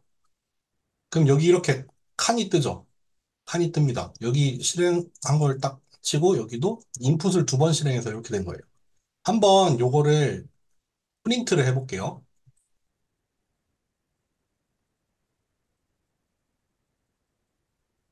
중요한 게 뭐냐면은 요거를 실행을 하면 맨 처음에 뭐 하겠어요? input 함수가 실행이 된 다음에 그 결과를 R에다가 저장을 할 거예요. 여기서 사용자가 입력한 값을 여기다가 넣고 그거를 출력해주고 그 아래 타입, 형이 뭔지를 보여줄 텐데 그럼 지금 input 함수 실행되고 있죠? 여기에다가 30을 넣어볼게요. 그럼 30이 출력이 되죠. 문제는 얘 타입이 스트링입니다. 스트링. 이 인풋을 통해서 인풋 함수를 통해서 이 값을 받으면은 얘는 항상 문자열로 들어와요. 문자열로 받게 됩니다. 그렇기 때문에 우리가 의도한 대로 하려면은 여기 들어온 거를 숫자로 변환을 해야 되잖아요. 그럼 그 숫자로 변환을 하는 거를 이렇게 해주면 됩니다. 뭐 이렇게 해도 되고 이렇게 해주면 됩니다. 그러면 여기 들어가 있는 아니 좀 더 쉽게 합시다. 그 결과를 이렇게 인티저로 요것도 이제 함수죠, 함수.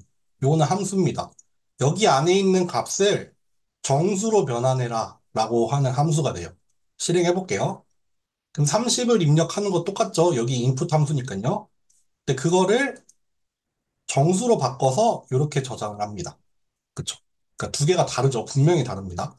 그럼 얘가 정수가 됐으니까 이제 여기에다가 막 더하고 빼고 곱하고 이런 거 해도 되죠. 아까는 스트링이었기 때문에 그때는 문자열에서 일어나는 일이 벌어질 거예요. 이렇게 하면 되고, 그럼 여기만 딱 바꿔주면 되겠죠. 이렇게 바꿔주면 되는데, 이 인풋을 그냥 써도 되지만 마치 프린트 함수처럼 이렇게 써도 돼요.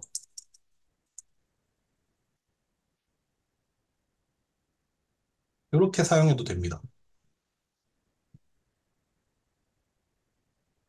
그러면은 실행해 볼게요. 그럼 반지름이 20이고 높이가 30일 때 이렇게 실행이 됩니다. 채팅이 있네요. 제가 솔직히 말씀드리면 자바를 잘 모릅니다. 저 저는 저의 전문 그거는 C 언어가 1번이고 파이썬이 두 번째입니다. 저는 컴공과가 아니거든요, 사실. 저는 기계공학과 나와가지고 자바를 배운 적이 없습니다. 네, 이렇게 하시면 됩니다. 넘어가 볼게요. 그래서 지금 어디까지 왔냐면은 여기를 한번 보실까요? 그래서 데이터의 타입, 아까 데이터 타입 있었잖아요. 뭐 인티저, 플롯, 뭐 스트링 이런 거 나왔었는데 이거를 다른 타입으로 바꿀 수도 있어요. 정수를 실수로, 막 실수를 문자열로, 문자열을 정수로 이렇게 왔다 갔다 할 수 있는데 그걸 어떻게 하면 되냐면은 이거를 그냥 함수로 사용하면 돼요. 이 이름을 함수로 쓰면 됩니다. 그래서 이렇게 int라고 하면은 여기 안에 있는 거를 정수로 바꿔라는 말이죠. 그러니까 아까 짠 그 코드 같은 경우에는 입력받는 값이 정수일 거라고 가정을 해놓고 짠 거나 다름없죠. 네. 그래서 문자열로 바꾸고 싶으면 스트링을 쓰면 되고, 정수로 바꾸고 싶으면 int, 실수로 바꾸고 싶으면은 플롯을 직접 사용을 하시면 됩니다. 그러면은 형변환을 아주 간단하게 해줄 수가 있습니다. 네. 요거는 넘어갈게요. 선택 구조로 넘어가 보겠습니다. 선택은 결국 뭐냐면은 직접 한번 해볼게요. 우리가 필요한 경우에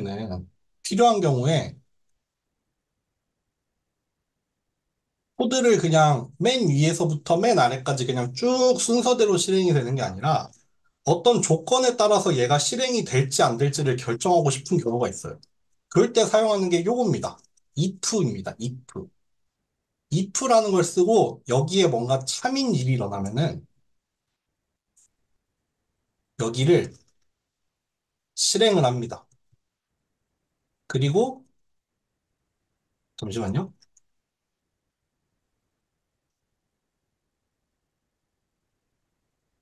if문 밖으로 나와서 실행을 합니다. if문이 참일 때 이렇게 돼 있습니다. 이거 한번 실행해 볼게요. 그러면은 프린트가 두 번이 돼요. 어떻게 되냐면은 if 한 다음에 여기 뒤에 뭐가 옵니다. 여기가 true가 올 수도 있고 false가 올 수도 있는데 여기에 만약에 true가 오게 되면은 여기 들여쓰기 했죠. 들여쓰기. 여기 들여쓰기 한 거예요. 들여쓰기 했습니다.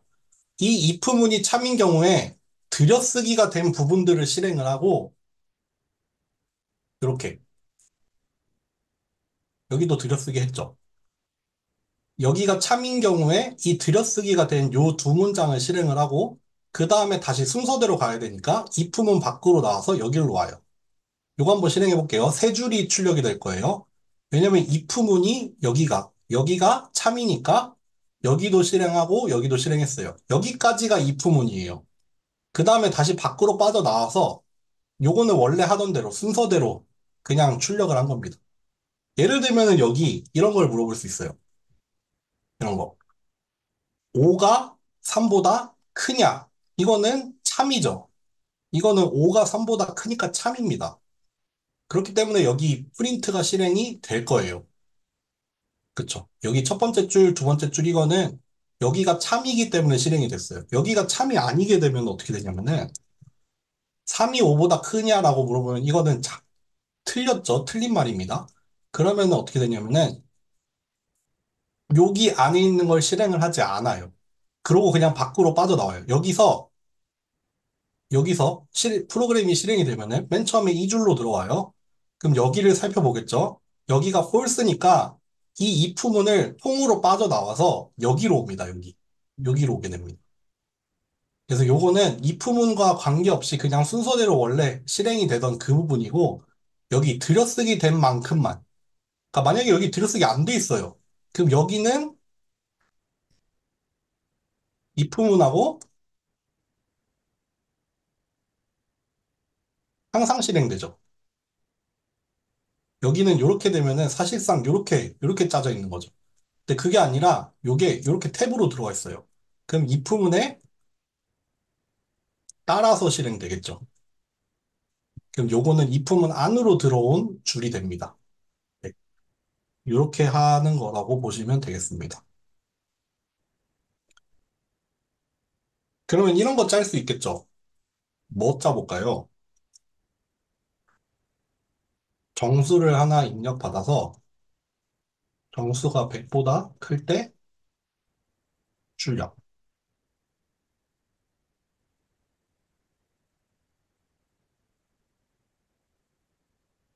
이런 거 짤 수 있겠죠. 해볼까요? 제가 그냥 짜볼게요. x라는 값을 그냥 받아볼게요. 인티저로 받겠습니다. 인풋을 받아서 정수를 이렇게 해서 만약에 이 x가 100보다 크다면 이렇게 콜론까지 써주고 네 이렇게 들여쓰기를 해서 그냥 x를 이렇게 출력을 해볼게요. 실행을 해보죠. 정수를 하나 입력합니다. 작은 거 해볼게요. 그러면은 아무 일도 일어나지 않죠. 만약에 얘가 100보다 큰 게 들어와요. 그러면은 걔를 그냥 출력을 해주는 거죠. 네, 이렇게 쓰시면 됩니다. 이렇게 if라고 하고 그 조건이 여기 들어와요. if라고 한 다음에 조건이 들어오고 이렇게 콜론을 쓰시면 됩니다. 그렇게 해야 if문을 쓰는 거가 되겠죠. 네. 아까 뭐였죠? 요거였죠. 네. 이렇게 하시면 되고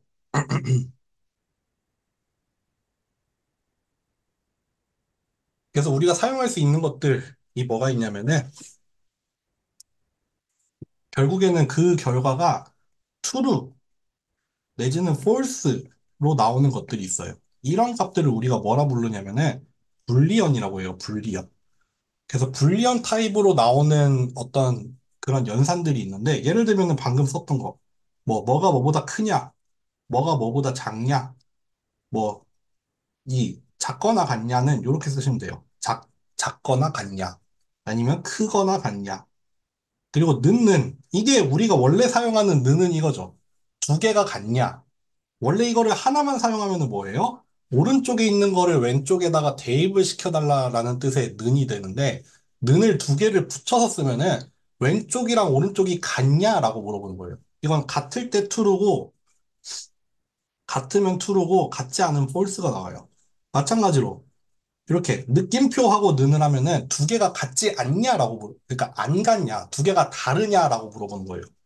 그래서 다를 때 true가 나오고 같으면 F가 나옵니다. 요거랑 반대되는 결과가 나올 거예요. 네. 그래서 이렇게 사용을 하실 수가 있고요. else가 어디 있지? else? 잠시만요. else가 안 나와 있네. 만약에 조건문을 주고 요렇게 돼 있죠. 조건문을 하나 줍니다. if하고 불리언으로 조건을 줍니다. 그래서 땡땡 했어요. 여기 들여쓰기 들어가죠. 여기는 뭐예요? if가 참일 때 실행이 되는 거죠. 말고 하나 더 할 수 있어요. else라는 거를 쓸 수 있어요. else 땡땡. 그럼 여기도 마찬가지로 들여쓰기를 하고 여기다가 또 코드를 작성을 하는데 이건 뭐냐면은 if가 거짓일 때 실행이 됩니다.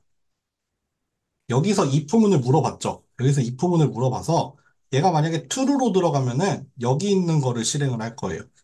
얘가 만약에 false로 나오면은 여기 있는 걸 실행을 할 거예요. 그렇게 if, else를 사용을 할 수가 있습니다. 네. 예를 들면 여기 정수를 하나 입력받아서 100보다 클 때 그 수를 출력을 하고 100보다 100보다 한번 클 때 말고 크거나 같을 때로 바꿔볼게요. 작을 때, 어, 뭘 출력해 볼까요? 그냥 뭐 문구를 출력할게요. 그러면은 여기 if문에서 이렇게 물어봐야 되죠. 100보다 크거나 같냐? 100보다 크거나 같냐라고 물어보면은 이렇게 하면 됩니다. 프린트를 하면 되고요. 마찬가지로 만약에 그게 거짓일 때, 여기서 물어본 게 거짓일 때는 이렇게 할게요. 정수가 100보다 작습니다. 이렇게 출력을 해볼게요. 실행을 해보겠습니다. 그러면은 200을 넣으면은 200이 그냥 그대로 나올 거예요. 근데 200, 100보다 작은 거를 넣으면은 정수가 100보다 작습니다. 여기가 출력이 되죠. 네. 그리고 여기 밖에다가 이런 걸 쓸 수도 있어요.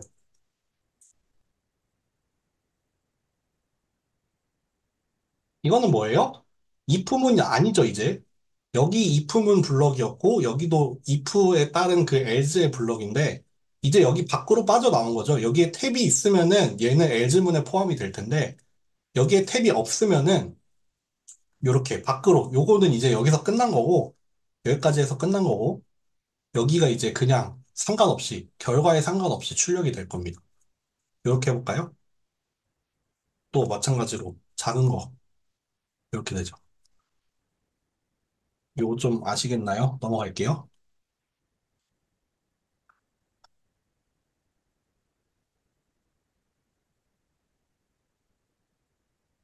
그래서 여기 뭐 나와 있는 게 만약에 반지름의 음수를 입력을 하면 이런 거 나올 수 있겠죠. 반지름의 음수를 입력을 하면은 뭐 그런 걸 할 수 있을 거예요. 뭐 밑에 있는 걸 계산을 안 하게 할 수도 있고 다시 뭐 양수를 입력하라고 다시 요청을 할 수도 있고 아니면 음수가 들어오면은 마이너스 1을 곱해서 양수로 바꿔가지고 사용을 할 수도 있겠죠. 그런 식으로 우리가 코드를 짤 수가 있을 겁니다. 네, 넘어가 보겠습니다.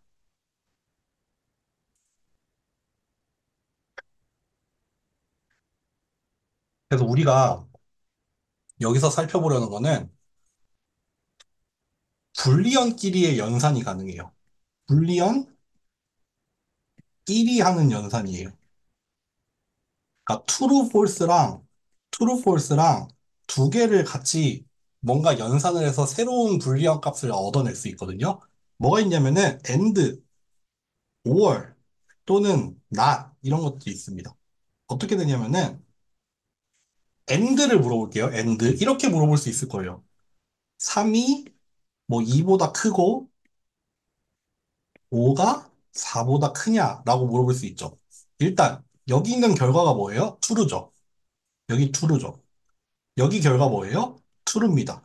그럼 이 true and true라고 하면은 그 결과는 true로 나와요. 그러니까 여기도 참이고 여기도 참인 경우에 참이 나오고 만약에 하나가 거짓이 나와요. 여기가 false가 나왔어. 그러면 true and false가 나오잖아요. 이때는 결과가 false로 바뀝니다.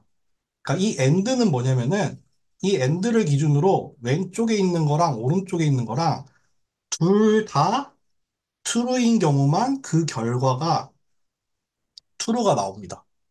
둘 중에 하나라도 false가 들어가 있으면은 그 결과는 false로 나오고 둘 다 false면 당연히 false로 나옵니다. 그러니까 and라고 하는 게 뭘 물어보는 거냐면은 둘 다 true니? 라고 물어보는 거예요. 그래서 둘 다 true면 true가 나오고 둘 중에 하나라도 false가 있으면은 false가 나오는 걸 우리가 and라고 합니다. and. 반대로 5월이라는 것도 있어요. 5월. 5월. 이거 또는이잖아요. 또는. 이건 뭐냐면은 둘 중에 하나라도 true니?라고 물어보는 거예요. 그래서 true or true라고 하면 true 나오고 true or false를 해도 true가 나오고 false or true를 해도 true가 나오고 오로지 둘 다 false일 때만 false입니다. 여기 나와 있죠. 둘 중에 하나라도 true가 들어가 있으면 그 결과는 true가 나옵니다. 둘 다 true면 당연히 true고 둘 다 false일 때는 false입니다. and랑 다르죠? and는 둘 다 true여야 돼요. 5월은 뭐예요? 둘 중에 하나라도 true면은 상관없습니다. 그리고 마지막으로 not입니다. not. not은 뭐냐면 반대로 바꾸는 거예요. 그러니까 만약에 여기 보시면은 not 하고서 여기 들어있죠. 만약에 여기 가로 안이 true면은 이 전체 결과는 false로 나와요. 만약에 이 괄호 안이 false면은 이 전체 결과는 true로 나와요. 뒤집는 겁니다. 뒤집는 거. 결과만 반대로 뒤집는 거. 라고 보시면 되겠습니다. 그래서 뭘 해볼까요? 요거를 한번 짜볼까요? 저기로 넘어가서.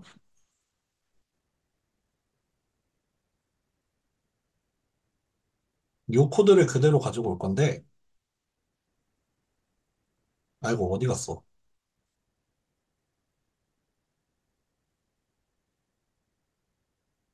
여기다가 코드를 하나 추가를 합시다. 반지름이랑 높이가 둘 다 양수인 경우에만 계산을 하도록 만들 수 있겠죠. 반지름도 양수고 높이도 양수로 들어왔을 때 어떻게 해야 돼요? 입부문을 하나 쓸 건데 일단 반지름이 양수고 높이도 양수여야 돼요. 그리고 두 개가 다 만족이 되어야 되죠. 그때 뭘 해요? 요거를 실행을 할 겁니다. 요렇게. 뭐 문구도 하나 추가해 볼까요? 만약에 둘 중에 하나라도 이렇게 되면은 뭐예요? 둘 중에 하나라도 음수가 있으면 그때는 프린트를 하겠습니다. 높이나 반지름은 양수여야 합니다. 이렇게 프린트를 해볼게요. 실행해 볼까요? 만약에 둘 다 양수를 입력하면은 이렇게 나오죠. 그런데 둘 중에 하나라도 음수가 들어오면은 이렇게 나옵니다. 반대로 얘가 양수고 얘가 음수여도 이렇게 나오겠죠. 네, 이런 식으로 짤 수가 있습니다. 넘어가겠습니다. 그래서 선택 구조의 확장 마지막 파트인데요. 여러분들 뭐 미리 보셔서 알겠지만 여기 맨 뒤에 뭐가 있냐면은 과제가 있습니다. 과제가 뭐냐면은 ABC를 입력받고 그 중에 가장 큰 수를 출력하는 프로그램을 짜는 거예요. 근데 이왕이면은 맥스를 안 쓰고 조건문을 써가지고 출력을 하는 거겠죠. 그래서 ABC를 입력받고 요거는 정수를 가정합시다.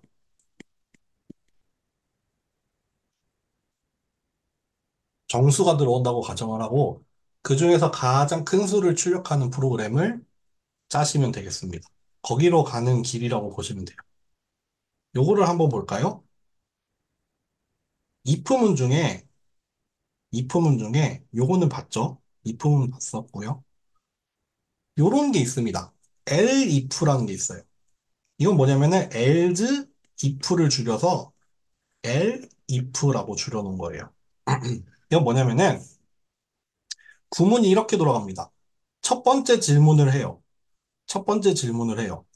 그래서 이 첫 번째 질문이 true면은 여기로 가고 false면은 여기로 와요. 근데 여기서 다시 물어봐요. 여기서 두 번째를 물어봅니다. else는 else인데 else 중에서 다시 물어봐요. 그래서 여기가 true면은 여기를 실행하고 여기가 false면은 또 1로 넘어가요. 그래서 또 마찬가지로 여기를 실행을 해서 얘가 true면은 1로 들어가고 여기가 false면은 여기로 옵니다. 그러니까 여기까지 오려면은 이것도 false여야 되죠. 얘도 폴스, 얘도 폴스여야 돼요. 뭐, 위에 있는 거 다 폴스여야지 여기 제일 마지막 엘즈까지 올 수 있는 거예요. 그러니까 그림으로 그리면 이거죠. 맨 처음에 물어보는 if문에서 요거를 물어봤어요. 첫 번째가 true면은 요게 하고 끝나요. 만약에 첫 번째가 false였으면은 else if 첫 번째 걸 물어봐요. 그래서 그게 true면은 그걸 실행을 하고 그게 false면 또 그 다음 else if로 넘어가죠. 네. 그래서 여기로 오는 건 마지막 else가 될 겁니다. 네. 요거를 한번 짜보겠습니다. 뭘 짜볼 거냐면은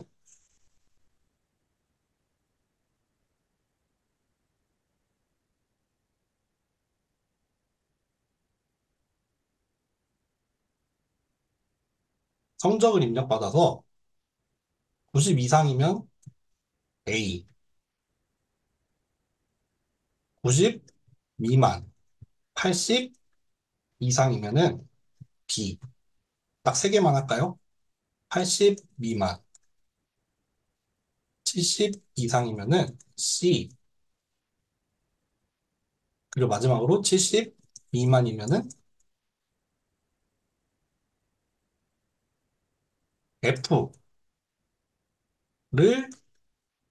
출력하는 프로그램 만들 수 있을까요? 이거 한번 만들어 보실래요? 저 잠깐 화장실 좀 갔다 올게요. 한번 만들어 보고 계세요.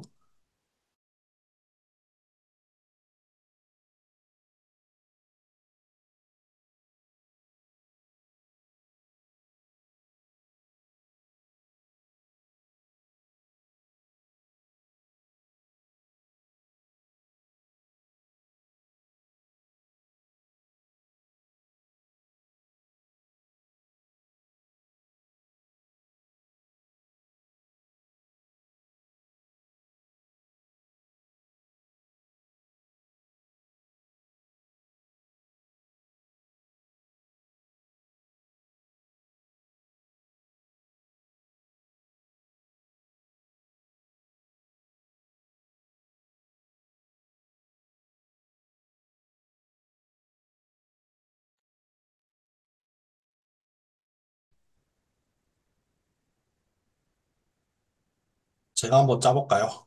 제가 한번 짜보겠습니다. 이거를 짤 수 있는 방법은 사실 여러 가지가 있는데, 왜 이래? 잠시만요.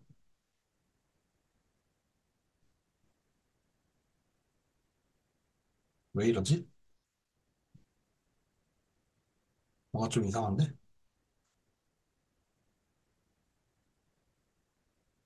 한번 스코어라는 걸 입력을 받아볼게요. 인티저로 바꿀게요. 성적을, 아이고, 여긴 인풋으로 해야 되죠?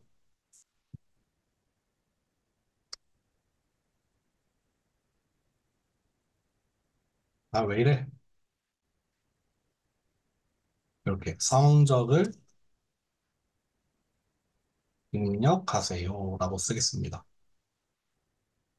그 다음에 if문으로 쓸 건데, 뭐 여러 가지 방법이 있어요. 이렇게 짜도 되죠.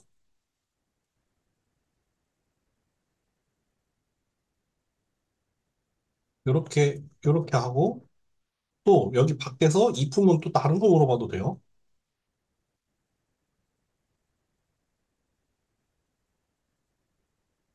이렇게 해도 되죠.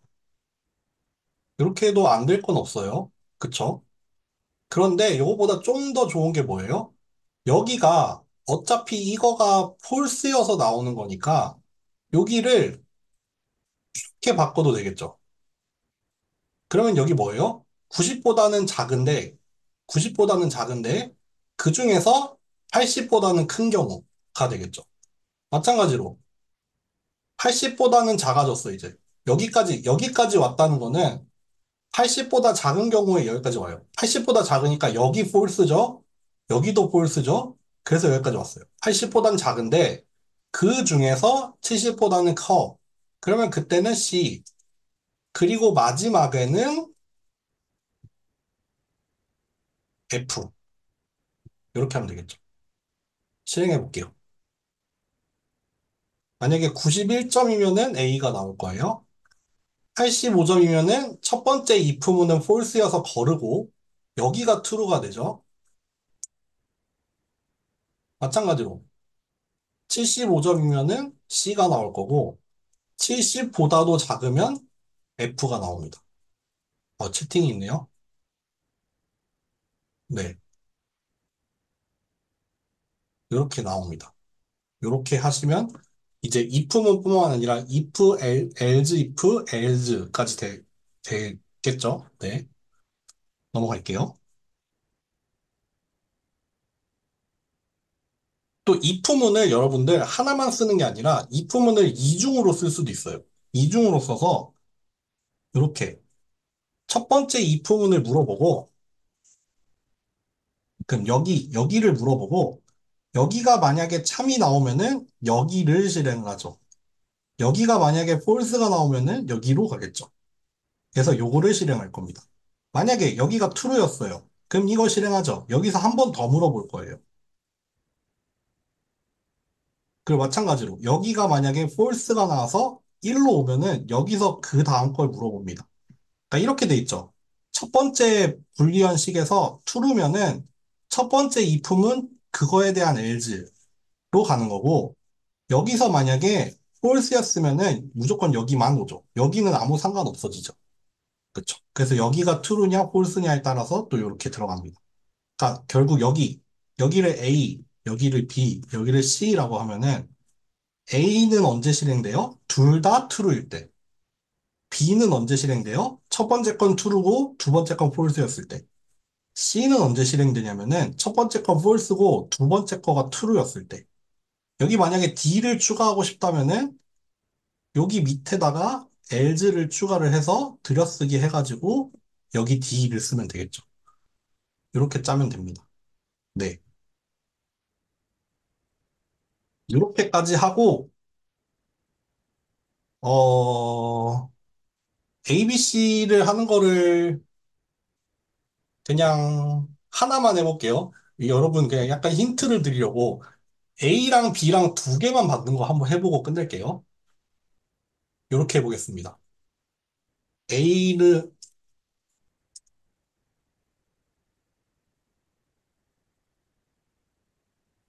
둘 중에 큰 수를 출력을 해볼게요. 한번 해보겠습니다. A 대문자로 할까요? 그냥 소문자로 할게요. A 입력하고 B도 입력할게요. 이렇게 입력받아서 둘 중에 큰 수니까 만약에 A가 B보다 크면은 A를 출력을 하면 될 거예요. 그게 아니라 어 그게 아니면은 B를 출력을 해도 되죠. 아니면은 뭐 이렇게도 해도 될 거예요. 그냥 마음대로 해볼게요. 아이고 잘못 썼다. 그리고 만약에 else를 엿다 넣으면은 부수가 같습니다. 이렇게 해도 되겠죠. 그러면 한번 실행을 해보죠. A에다가 100을 넣고 B에다가 80을 넣으면은 큰 수가 나오죠. 반대로 A에다가는 마이너스 20 넣고 B에다가는 50 넣어볼게요. 그럼 50 나오죠. 만약에 혹시나 얘랑 얘가 같으면 이렇게 나옵니다. 네. 요거를 이제 좀 확장을 시켜서 세 개 중에 제일 큰 수를 나오게 짜서 제출을 하시면 되겠습니다. 네. 저희 수업 오늘 여기까지입니다. 빨리 끝낸다고 했죠. 빨리 끝내드렸습니다. 오늘 여기까지 하고요. 수고 많으셨습니다. 숙제해서 제출해 주세요. 감사합니다. 질문 있으면 질문 남겨주세요.